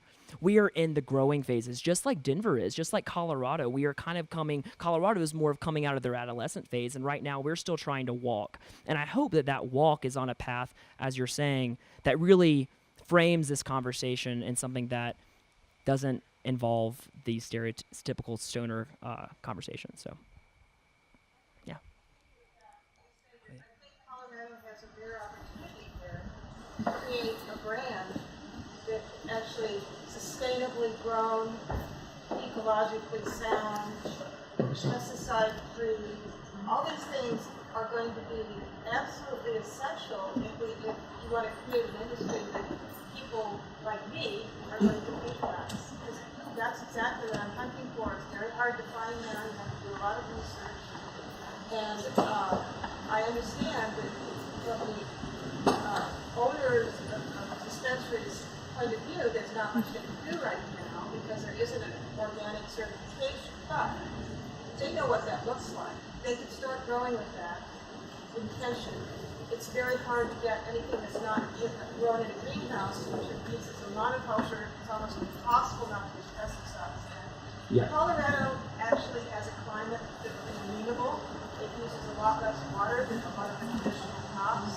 I'm waiting to see what happens with them, but I think marijuana be in the same position and move into what I call a really high quality brand. It could really be a leader. 100%. I think, and as you're saying, Colorado, for good or bad, we're the guinea pig as well as the leader around this industry. So I think the burden is on us to not only, as I was speaking, to creating good replicatable law, but good replicatable business and products, and raise the bar as the eyes of the world are still looking at us. I think you had a question then right here. I was just going to say, you speak to big businesses coming to cannabis, which working in the industry for 10 years, it is, and it is well on its way to becoming that. And then you speak of the artisanal side of taking a page from craft beer. Yeah. As we know, as far as beer goes, those two things are not mutually exclusive. They are actually counterintuitive with each other. You can't have a national brand and still maintain a certain level of quality. That's why craft beer is taking off the way it is. So how do you see those two things being cohesive down the road? Is wanting to take a level of quality and having a pesticide-free product to a certain extent that's almost impossible on a large-scale mass production level. It seems like we're sitting at a farm-to-table restaurant and enjoying our food tonight, and that's the reason it's so high quality. Beautiful. It's the reason we cherish it so is because we know where it comes from. We know our inputs. We know what goes into the food. We know the people who even craft it. When we move to a large scale on a national level, we move out of the community, obviously. We move into a more by the numbers approach. I hear you. And that takes away from the quality. And With size comes compromise, right? Exactly. I hear you. That's concern. Moving out of the industry in the last 10 years, that's why I had to step away, is seeing a large compromise with the health of the product, with the inputs of the product. And if anybody here is in the industry, they know about a lot of the, shutdowns of a lot of these dispensaries and even quarantine of the products because of certain use of certain pesticides that are not food-regulated pesticides that are meant for ornamental crops, but are yet being used on product that we're selling to medical patients. 100%. So I'm going to address like a few points here. So one, in Starbuds, I can tell you we have many grow houses and we supply most of our product, and we don't use any pesticides anymore because every few months those regulations are getting tighter and tighter and tighter and tighter. And if you use anything, like, you can lose a lot of money just from that one little, maybe this was legal 2 months ago, now it's not. So for us, I mean, that's the lens of sustainability and creating good quality products is in the forefront of our mind. And I mean, I always said, like, our product is not going to be the cheapest, but that's not our end customer is not the cheapest. In terms of the compromises that come with size, I've seen, Apple is a great example where it used to be a niche, kind of the art director, the creative types that really went after these products. And, Steve Jobs was the champion of this amazing brand. And I think people have argued whether, as they've scaled out, as the quality of their products been compromised. And I've seen some of that be true. What I can say around cannabis that actually prevents it currently is that it's nearly impossible to take a brand and then relocate because you can't cross state lines and then it's millions of dollars to build a MIP and grow facilities and get licenses, and they limit those things. So I'm probably not supposed to say this, but I will. I'll give an example of Native Roots, who they recently went into a franchise agreement with Lord Jones. Lord Jones they kind of are going after this very juicy couture brand with Lyons and their little gummy bears and things like that, high end.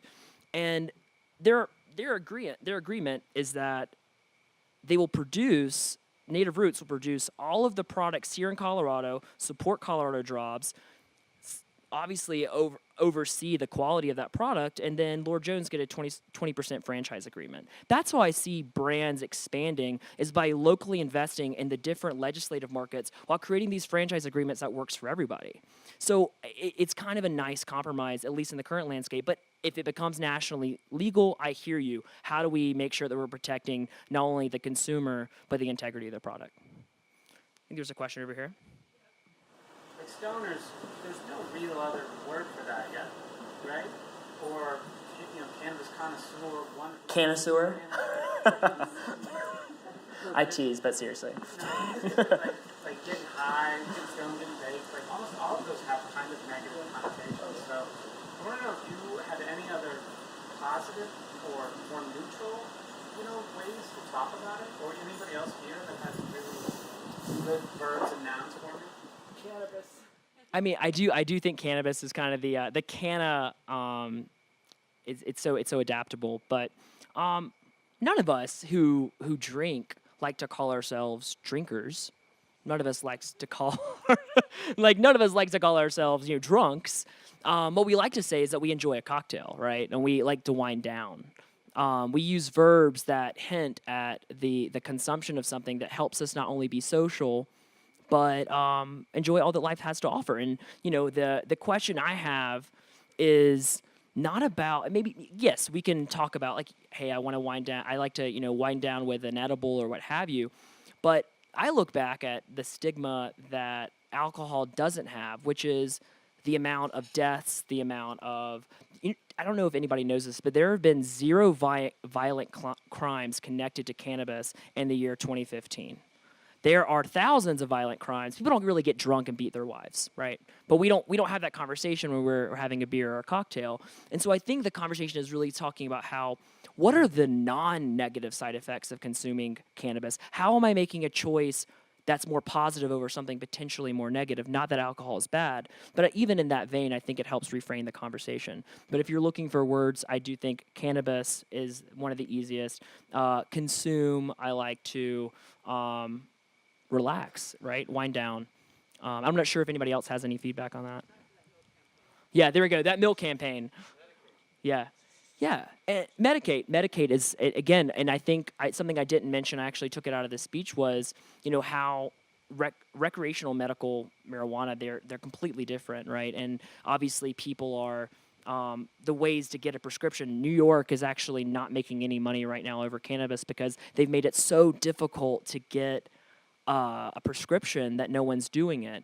And there's only a handful of doctors, so the bookings are far out. So punchline is that recreational is going to really be where people, whether it's for medication or not, it's going to be the kind of thing, the vehicle in which one finds how to consume. Anybody else for questions? What needs to happen perhaps as a physician who does physical rehab and addiction medicine, and I have had many a patient that I've helped get off of opioids or work their way off to Suboxone once I put them on that, using marijuana. Well, and I've had many a little old lady who does great. Why don't maybe we could just have some case studies? You know, I mean, in that case, we could have some marketing where we get the little old lady who's like, yeah, every night I take my little tincture and I use that and I sleep, and now I'm not taking Valium, which is causing cognitive decline. You know, maybe something like that is the way to go. Present faces of people who are in no way, shape, or form your traditional potheads. You know, maybe that's it. Maybe the PTSD person who farmed in a rock and now he's not on opioids and benzos and trazodone and Seroquel, and now he's alive because he's. I mean, that's perhaps the way to do it. Present the face of people who are by nobody could say this is just your traditional pothead. Yeah, for sure. And maybe that's the way to do it. I think there's like three ties here. I'm kind of looking at as you're speaking to the integrity of marketing, right? And as someone who is in this field, I see how deception and how, on a positive side, framing the conversation, as we put, is for better or for worse for consumers, right? And for me, I do believe that there are so many more positives to cannabis than there are negatives, that we have a ripe opportunity to highlight those positives. And I see too many products that are horrible for you, that are doing fantastic marketing that Americans are consuming on a daily basis. And so let's not make them the standard for where we want to compete, but let's really shift the conversation in a way that I think that brings integrity, but also an elevation that hasn't been a champion yet. All right. Thank you. I'm Barbara Brohl, and I'm the Executive Director for the Department of Revenue, and I'm the state licensing authority as well. And the Department of Revenue does more than just marijuana regulation. What we're responsible for is the collection of state tax, the division of motor vehicles, state lottery, and the enforcement for gaming, liquor and tobacco, horse racing, automotive dealers, and then medical and recreational marijuana. So I have been regulating marijuana for 5 years now. And so I have gone through a lot of the bumps in the road with medical, and then started off brand new with recreational as well. And the first thing I want to talk about is that there's really three parts of any kind of regulatory kind of scheme. The first one is before Amendment 20, any kind of marijuana usage was really conducted through and purchased from the black market. Then Amendment 20 came along, and we had caregivers, and we started with medical. And then in 2012, we had Amendment 64. And those are really important because there's a little bit of a tension that goes back and forth between all of those. Now, let me give you a little bit of information about the history of how we came to be here. And I'm going to just be really clear here, and I've said this to a few people that I've been talking to. I'm neither an opponent nor a proponent of this. I am an implementer. And I was given this job to do, and I implement. Nobody knows how I voted for Amendment 64, and nobody will know how I voted for Amendment 64, so don't ask. But in the year 2000, Amendment 20 was voted on by the voters of the state of Colorado, and it was voted in. But I want to be really clear, because what I do and what my department and what my divisions do is we follow the law. We follow the Constitution, we follow the statutes, and we promulgate rules. So as much as this kind of conversation is really good for us to hear, we are constrained by those three things. So what Amendment 20 did is not necessarily truly legalize medical marijuana. What it did is it provided for an affirmative defense if an individual was caught with marijuana in their possession and they had a medical marijuana card. That's really what it did. And then throughout the decade of the 2000 to 2009-ish time frame, there was a lot of proliferation of storefronts and warehouses and a number of things like that. And a lot of that had to do with the Cole and Ogden memos that came down that prioritized low the enforcement of the Controlled Substances Act in states that had a regulatory system. And so in 2010, the legislature said, okay, we've got to get our arms around this. And so what they did is they worked throughout that session and they enacted statutes. With those statutes, what they did is they created the Marijuana Enforcement Division in my department. And they said, okay, here's how we're going to regulate it. We're going to have cultivations, we're going to have products manufacturers, we're going to have stores. And we also want you to look into the background of the business owners, and we want you to also look at those folks that are going to be working in the business. So what we do is we do extensive criminal and financial background checks for owners and for those people that work in the industry.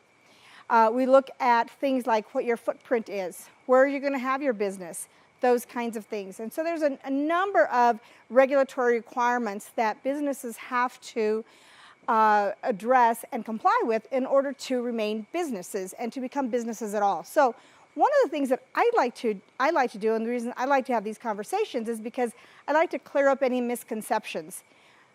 Somebody talked about earlier that there's this concept of, everybody is, smoking pot walking down the street.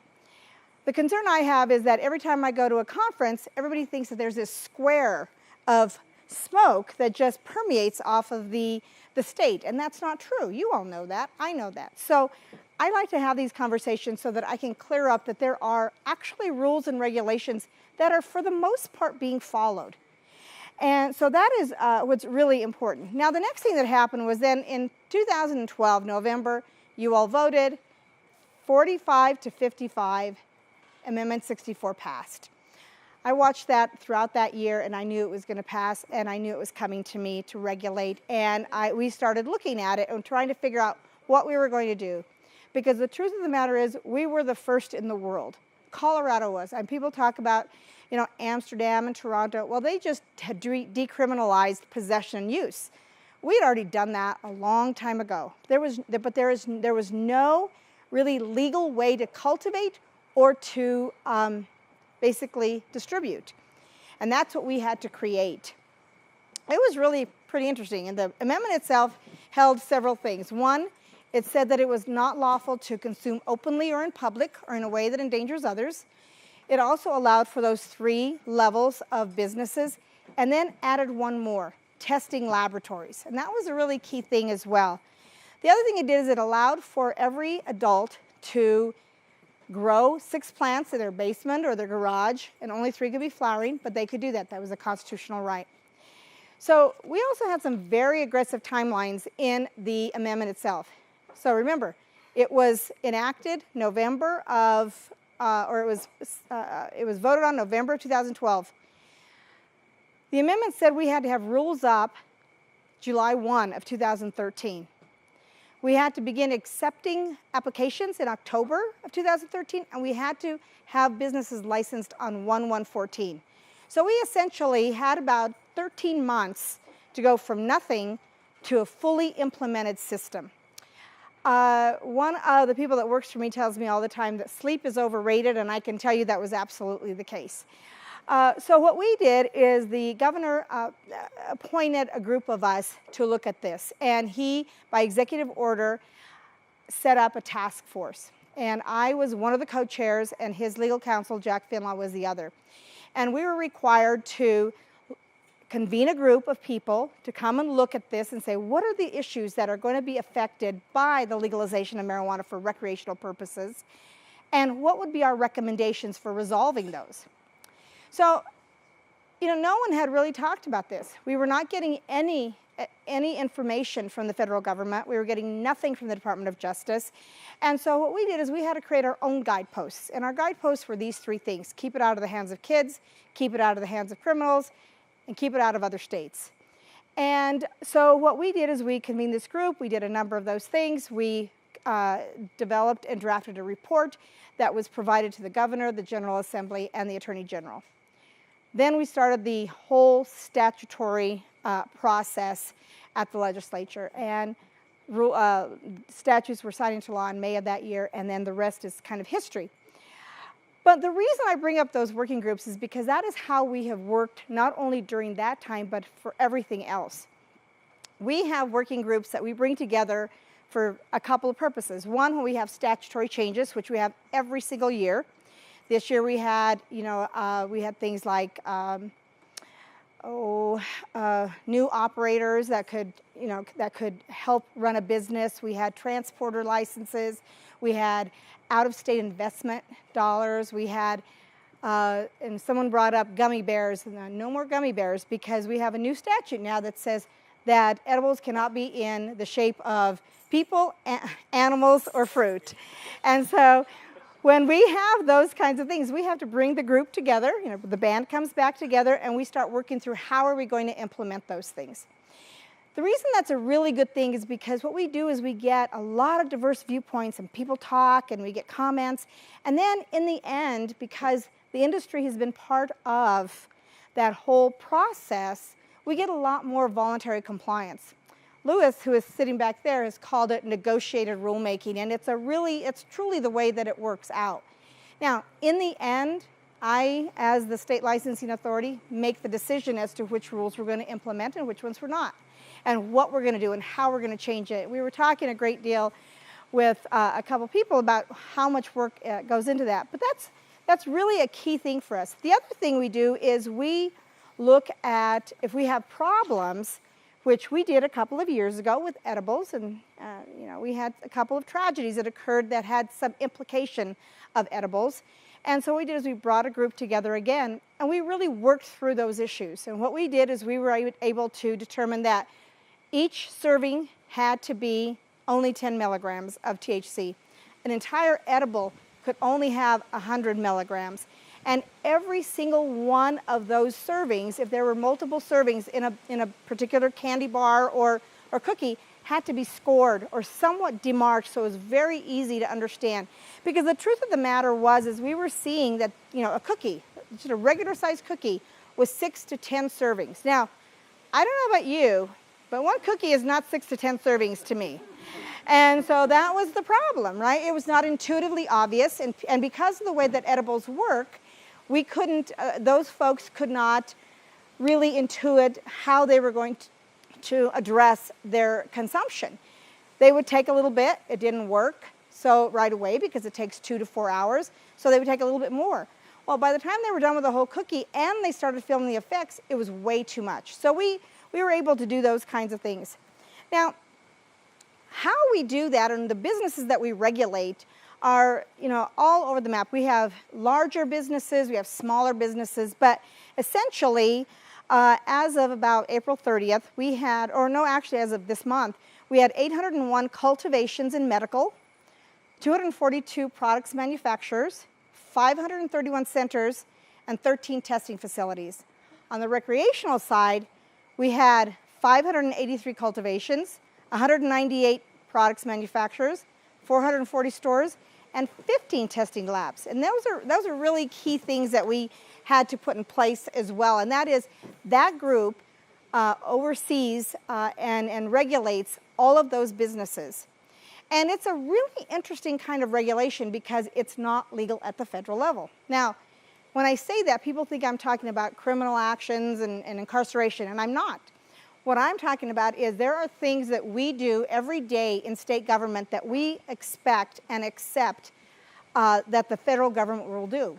For example, not just banking, but that's the big one. People get to bank. If you have, a grocery store, you get to have a banking account and you get to bank. Well, it's a little more difficult in this because it's not legal at the federal level. Okay, what about, someone brought up pesticides. Well, the Environmental Protection Agency addresses pesticide use, and they also address the longitudinal studies that go into what is an acceptable pesticide for a particular thing. Well, this is illegal at the federal level. Those studies haven't been done. The EPA is not coming out with what those pesticides are going to be and what they should be and should have been. Therefore, the state has to come up with something, and so the Department of Agriculture has been working on that and it continues to do that, and we now are getting our arms around pesticide usage and pesticide testing. The other thing is, when you have a kitchen, the FDA and Food and Drug Administration, they come in and they make sure that your kitchen is pristine and that everything is according to the way it's supposed to be. Well, they don't do that anymore. So we are looking at the state and local public health departments to do those kinds of things. The other thing is that what's very interesting is that what we've been doing is looking at data, because it's really important to look at data when you start to do these kinds of things, especially because there really aren't any longitudinal kinds of studies that occur. So we're kind of doing some of our own.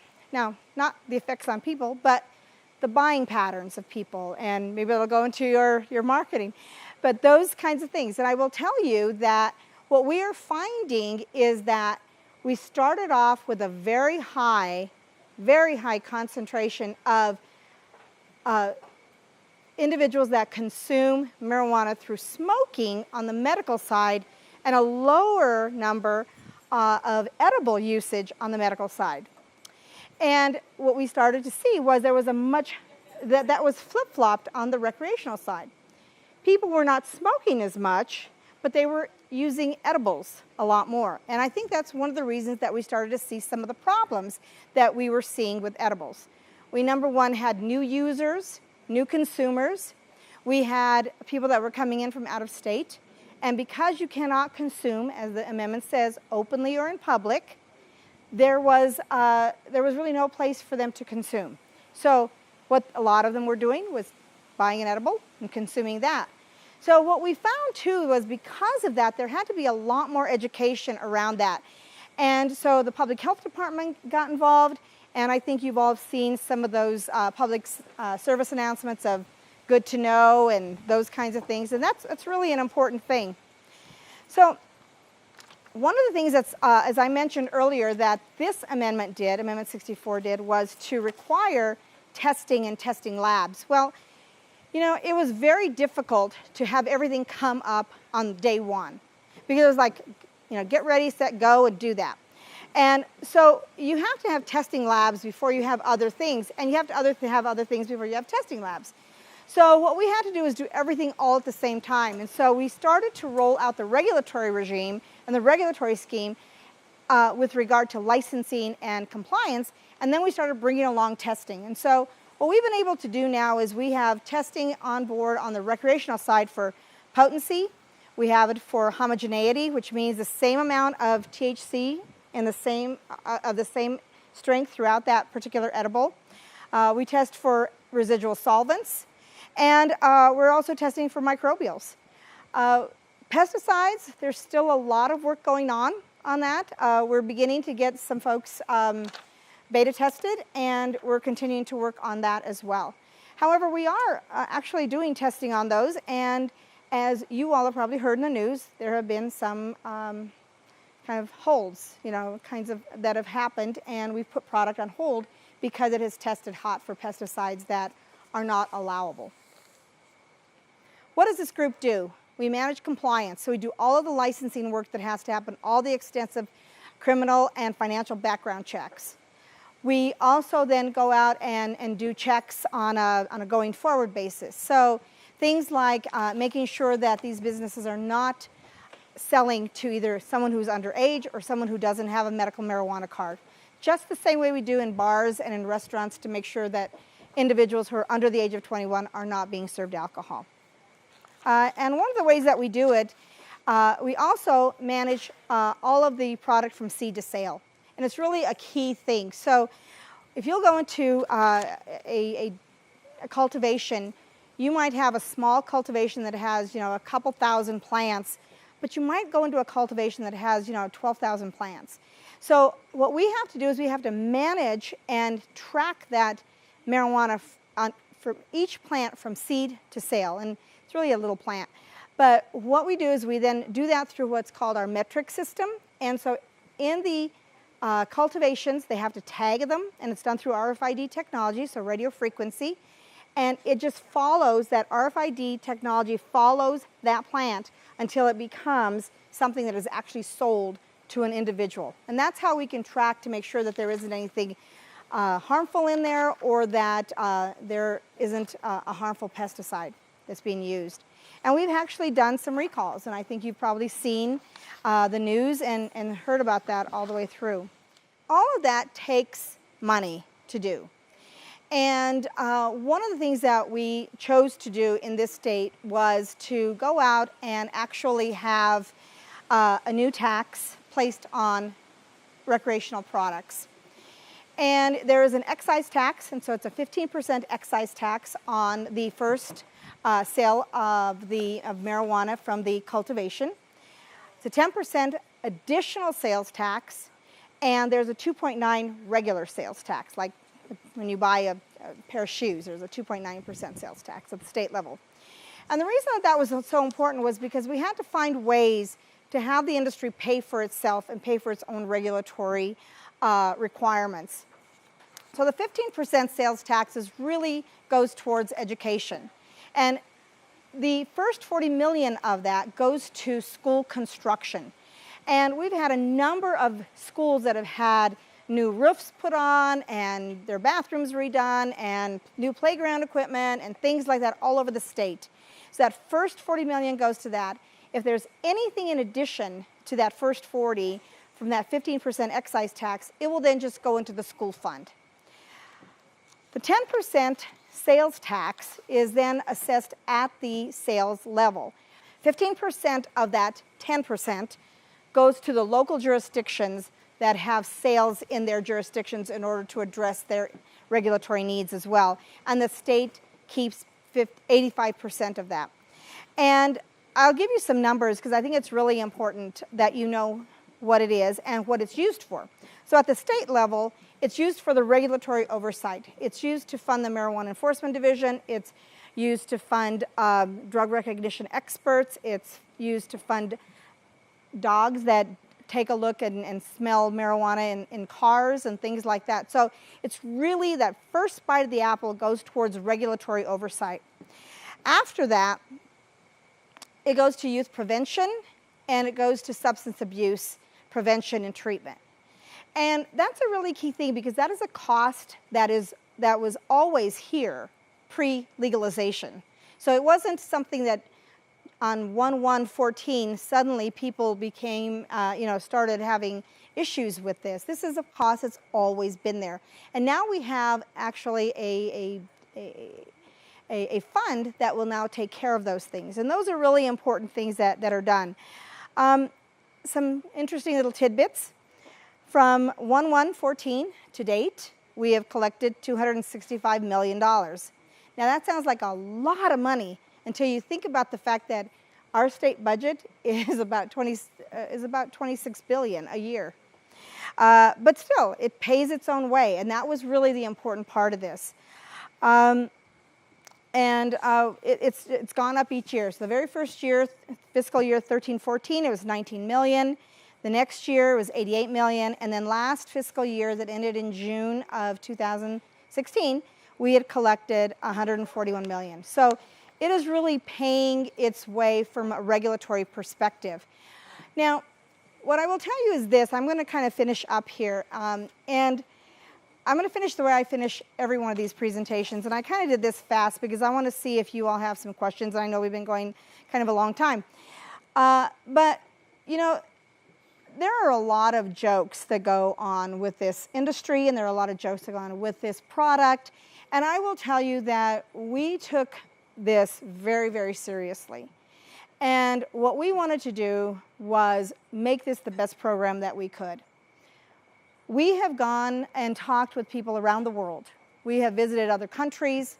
We have had presentations there. Other countries have come to visit us. We also know that about half of the people that we talked to really wanted us to succeed and are really happy that we've succeeded. The other half was really hoping we were going to fail and still waits for us to fail. But you have some really type A personalities, myself, Louis Koski, Jim Burak, Ron Camerzel, and we are as type A as they get, and so we really, really try hard to make this industry as legitimate as it can be, because that's what we were charged with. What helps is when the industry itself wants to be legitimate as well. And we have talked with a number of people tonight. We talked with them throughout. And they do want to be legitimate. The overwhelming majority of these folks do not go to work in tie-dyed shirts. They go to work in suits. And they have profit margins and industry projections, and they do all sorts of things. And so regardless of what your view is, and I have a feeling that you all are kind of pro here, and I'm going to tell you I'm neutral in the state licensing authority. I think we are doing a good job here in Colorado. Are there things that we can do better? Of course. But we also have some things that are constraints in our Constitution that require certain things and are going to require them in the future, and we will always continue to work around it. What works for us is to get the industry together, and we do that in working groups all the time. We've done it in the last few weeks. We had people coming in, and we were working through all the issues that we had to address with regard to the new legislation that came out this year. And what we have, frankly, are more people that want to participate in our working groups than we have room for. So if you want to be a participant, you can always come and let us know if you're an industry member. But we like to hear diverse points of view. At each one of these meetings, we also have time set aside for public comment. So if we have these all on our website, so if you want to come and you want to comment, we welcome that because we want to hear all those diverse viewpoints. But in the end, I just want to tell you that we take this job very, very seriously, and it's something that we really do want to make sure is done well, because this will reflect not only on the people in the industry, but all of the people in Colorado. So, thank you. Yes? Okay, you talked about testing for recreational marijuana. What about testing for medical marijuana? What's going on with that? Well, we're working through that right now because, and let me get to my little page that has my notes on it. But essentially, what we had to do is really start to create that testing model. And what we had to do is in order for a lab to actually begin to test, they have to go through a certification process. And so it took us a while to get these labs certified to do testing on recreational purposes, and also to make sure there was enough bandwidth within the lab to ensure that they could do all of that. We're now doing this very same thing with regard to medical marijuana as well. We began to issue licenses to testing facilities on July 1st, and a number of them have been applying for those. We are working with the Colorado Department of Public Health and Environment to certify them, because what we have to make sure is those labs are able to then test appropriately, and they have to do several tests and with different strains in order to make sure that it's correct. So what we're doing is we're working through those processes right now, but it will be coming up and it will be going live. I don't have an exact date because it really depends on when everything is tests out appropriately. But that's absolutely one of the things that we're doing. Why haven't private smoking clubs opened up? Well, what I will tell you is actually there was actually one that was not necessarily a smoking club, but I believe it was the Symphony that had a symphony night where they also allowed for cannabis usage at that particular one. What it is you have to go back to what the amendment says. The amendment says it cannot be consumed openly or in public. So what you need to do then is you have to look at that, and we have to identify whether or not something is public or if it's really more of a private club. And that is something, frankly, that the state chose to leave to the local jurisdictions to manage that, because each local jurisdiction, rather than having some standard that was across the state, each local jurisdiction really understands their constituency and knows what things they should or should not do. So for the most part, that is being left to the locals to do. However, we have been talking with some of them, and I think that is something that we might start to look at. I mean, Louis, can you provide any additional information on that? Just a little bit. The last legislative session, there were a large number of participants who came to work groups that some lawmakers were interested in looking at doing kind of something on a statewide level. I think they're probably going to revisit it again this year. Some of the real sticking points kind of seem to fall around the notion of like in an alcohol establishment, you have overconsumption rules and things like that. I think there was some concern about really being able to determine what overconsumption was at a smoking room. There's also a lot of sticking points around whether or not you could also have alcohol and marijuana at the same time, which there's just not a lot of good evidence to suggest that it's a good idea or a bad idea. I think most people would suggest it's not a great idea. And then there's just some other things around, how do we get marijuana into the social club? Is it something that someone brings themselves, or is it something that they purchase there at that location? If so, is there limits on what you can have? Clean Indoor Act, there's just a whole host of different issues that came up that were debated, deliberated on, and I think they're probably going to see it again this year, and I think you're going to see something in Denver probably sooner than that. Sure. And I'll even give a point of clarification on that. There is a ballot initiative around smoking clubs this session. Around November, and with the whole symphony, the city and county of Denver did shut that down because they had invited people in the public versus making it an invite-only event. And so that's again, right. Or for example, you can have smoking clubs. Pueblo, you can. We're pretty positive, friendly around creating these micro communities that create right. walls. I was curious about I was looking at some stats that 9 News just published. They said that around 40%, actually, around that 129 million that just came out, 40% of all sin taxes actually came from cannabis, which I thought was really fascinating. Out of alcohol, casino, and tobacco, it was, and then that's about 202. That 129 million out of the total is about 202% more than than alcohol currently of this past year. So I'm just curious what the alcohol taxes, what they go to in comparison to what marijuana taxes go to. Well, the alcohol excise taxes, the taxes that are on alcohol, actually go into the general fund. Okay. And so then it gets dispersed out the way the general fund is.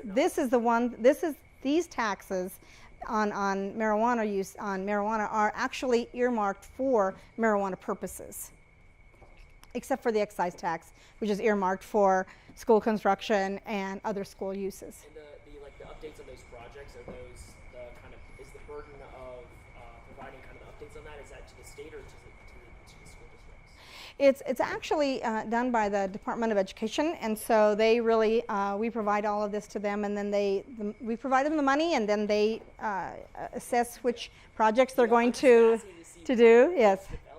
Yeah, there are a number of them. I think we've taken a look to see on some of them, and we've gotten some information, but I'll bet you the majority of what you're going to be looking for will be on their website. Okay. So somebody coming to the States legally obtaining marijuana has nowhere that they can legally smoke it if they don't happen to have a friend here. It seems like that ought to be addressed. It's kind of it's a no man's land that really ought to be addressed. I mean, you've got your pot and you have nowhere to legally smoke it.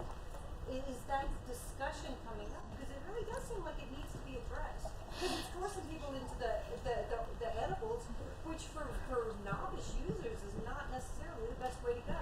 It would be better to smoke a little pot and be done with it 3 hours later, and not be tripping out 24 hours later.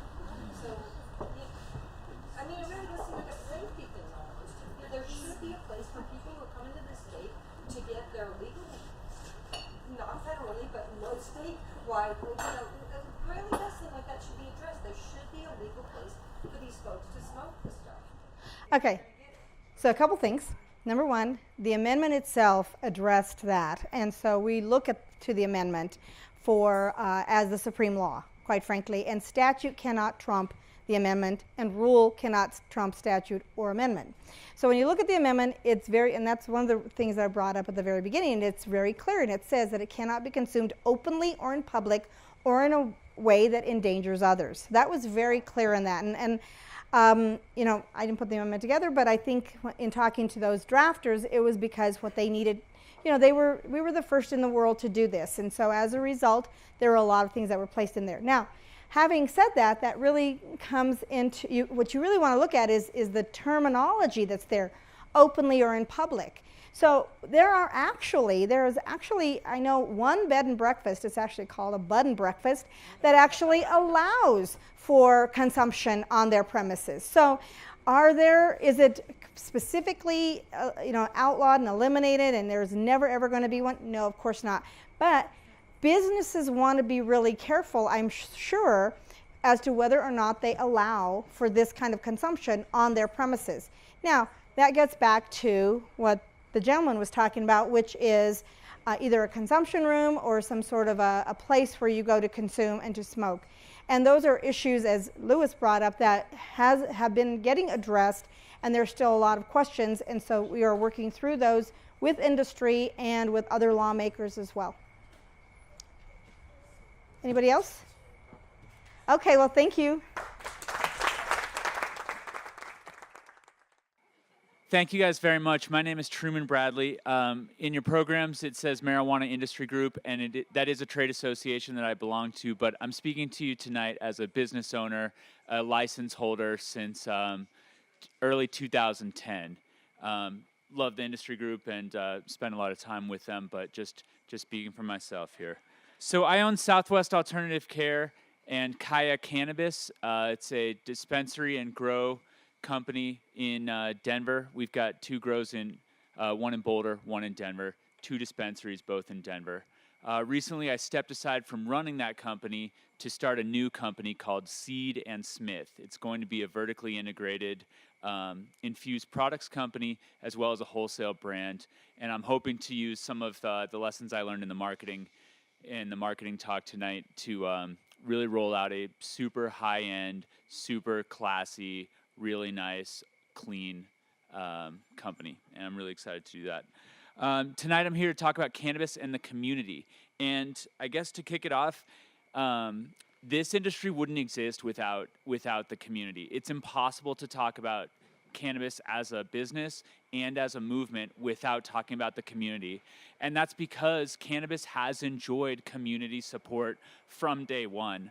Politicians are behind it now only because the community was behind it from the start. That's really why this has worked, is because, more people voted for recreational cannabis than voted for Obama. No matter how you feel about it, cannabis is popular. It really is. My background, I was born in Massachusetts. I played t-ball poorly, and I was a Cub Scout. And there's something that's always stuck with me. At all of those little events, there was a pizza company called Pizza Roma, just a local pie shop there in Massachusetts. And for some reason, their pizza was always at all of the events. And I realize now it was because if you had a school group, if you had a Cub Scouts, if you had a sporting thing, they gave you a discount on pizza. And they really believed in being involved in the communities in which they had a business. And that's something that's always sat with me. No affiliation to them, but 30 years later, I still remember them. So, let's talk a little bit about what is community. Community, I looked this up, it's a social group of people that share a location, and they usually share something in common. So this can be anything, values, ideals, maybe it's a specific neighborhood, maybe it's an issue. And when I think about community, I think about so many different things. I think about neighborhood organizations, business groups, leadership groups. I think about literal neighbors, the people on either side of me in my residence, in my places of work. I think about other, pillars of the community, traditional and otherwise. So churches, nonprofits, schools. I also think about the medical cannabis community as well as the recreational cannabis community. People that come together to do a certain thing. I also think about, employees of mine, as well as employees in the licensed cannabis industry. They're also a community. Lastly, I think all of us gathered here tonight to have a discussion, to hear about ideas, and to really try to elevate what it is that we're doing, so to speak. We're a community, you all and we are. So what does it mean to be involved in the community? I think that's a term that gets thrown around a lot. And for me, I guess it comes down to 3 different things. Number 1, communication. Number 2, building relationships. And lastly, creating successful partnerships, things that endure and things that actually get something done. That's, to me, what community involvement is. Digging into communication a little bit, as a business owner, as Barbara Brohl pointed out, half the people voted for cannabis, half the people didn't. More did than didn't. But point is, there are definitely some folks that are not pro-cannabis. And so in my companies, at my locations, I want to be really cognizant of that, and that not everybody's a fan, and people have certain beliefs that they want to see cannabis regulated tightly, and as do I. And so, for me, I think community building starts really on a personal level, whether it's cannabis, GLBT stuff, or any other issue that's potentially controversial. It starts with a handshake. It starts with getting to know the other person. Not to say that we'll always agree on anything, and that's kind of what makes this country incredible, but that's really where communication and community start. I'm just a business owner, but I do try to carry myself well. I dressed down for this event, actually. And, that's something that I want to be conscious that, when I meet somebody, maybe it's the first time they're coming in contact with, whether that's a cannabis business owner, a cannabis user, or a cannabis employee, that all of those hats are things that I want this, I want this experience to be a positive one for them. When I think about communication, I think about doing less talking and more listening. I think, giving a speech on community engagement is a little bit of an oxymoron, because it should always be a conversation. It should always be a discussion, and hopefully there's more listening than talking. So, like I said, I'll try to keep it short. A big part of community engagement is breaking down barriers. We all come with our own layers, with our own shit, to be honest. And it's important to kind of get through that and find out where people are coming from. That's where the real work is actually done. And so I think community engagement is all about asking questions and finding common ground. Being able to hear negative things, that's important. It's easy to preach to the choir. It's a lot harder to hear a soccer mom who has had a bad experience with cannabis. Maybe her kid experienced something at school. But if we don't hear that, we're really not going to be able to build community.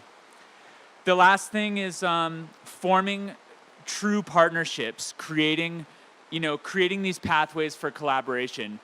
I worry that as a cannabis business owner, when people think about, getting involved with community, they just see me as writing a check. And, that's an important part of helping achieve community goals. But if I just stroked a check, that would honestly be a pathetic way to engage with the community. And it wouldn't serve anybody because it's not lasting. I'm a big believer in process and creating processes that will last. So getting in to the neighborhood associations, getting involved with the people that care about whatever it is that's going on, and really, creating these processes that go. Participating at the board level of organizations, and really just showing up and doing the work, whether that's tree planting, whether that's a neighborhood cleanup, getting, graffiti off the walls and such. And like I said, finding common ground.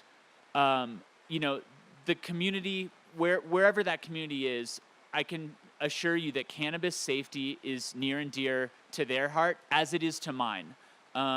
Cannabis is something that hopefully everyone can experience in a positive way. And there's, Barbara Brohl, Louis Koski, folks like this, they work their tails off to make sure that this is a regulated industry, and one that is as safe as it can be.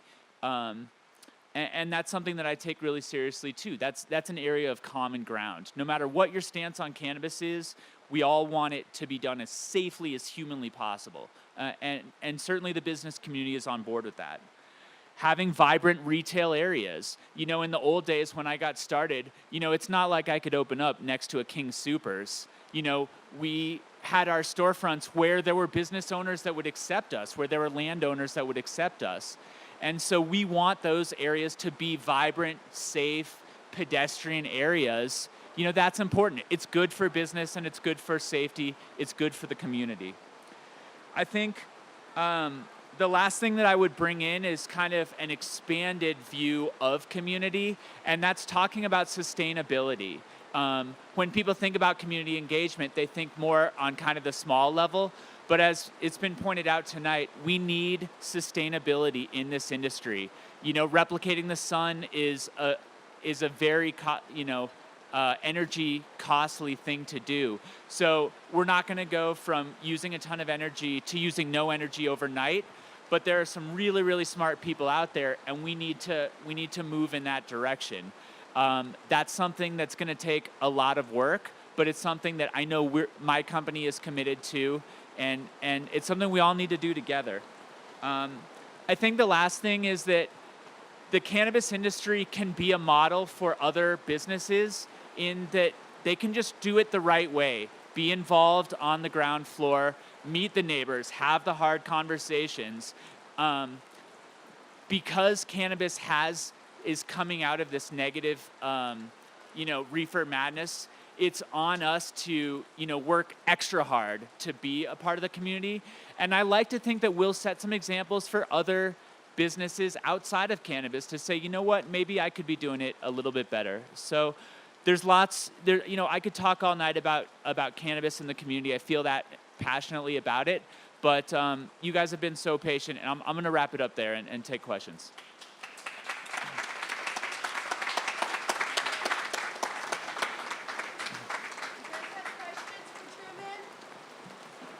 Now it's raining. He's been an amazing speaker, being patient. I wanted to thank everybody. You were great. Thank you I very really appreciated everything you said.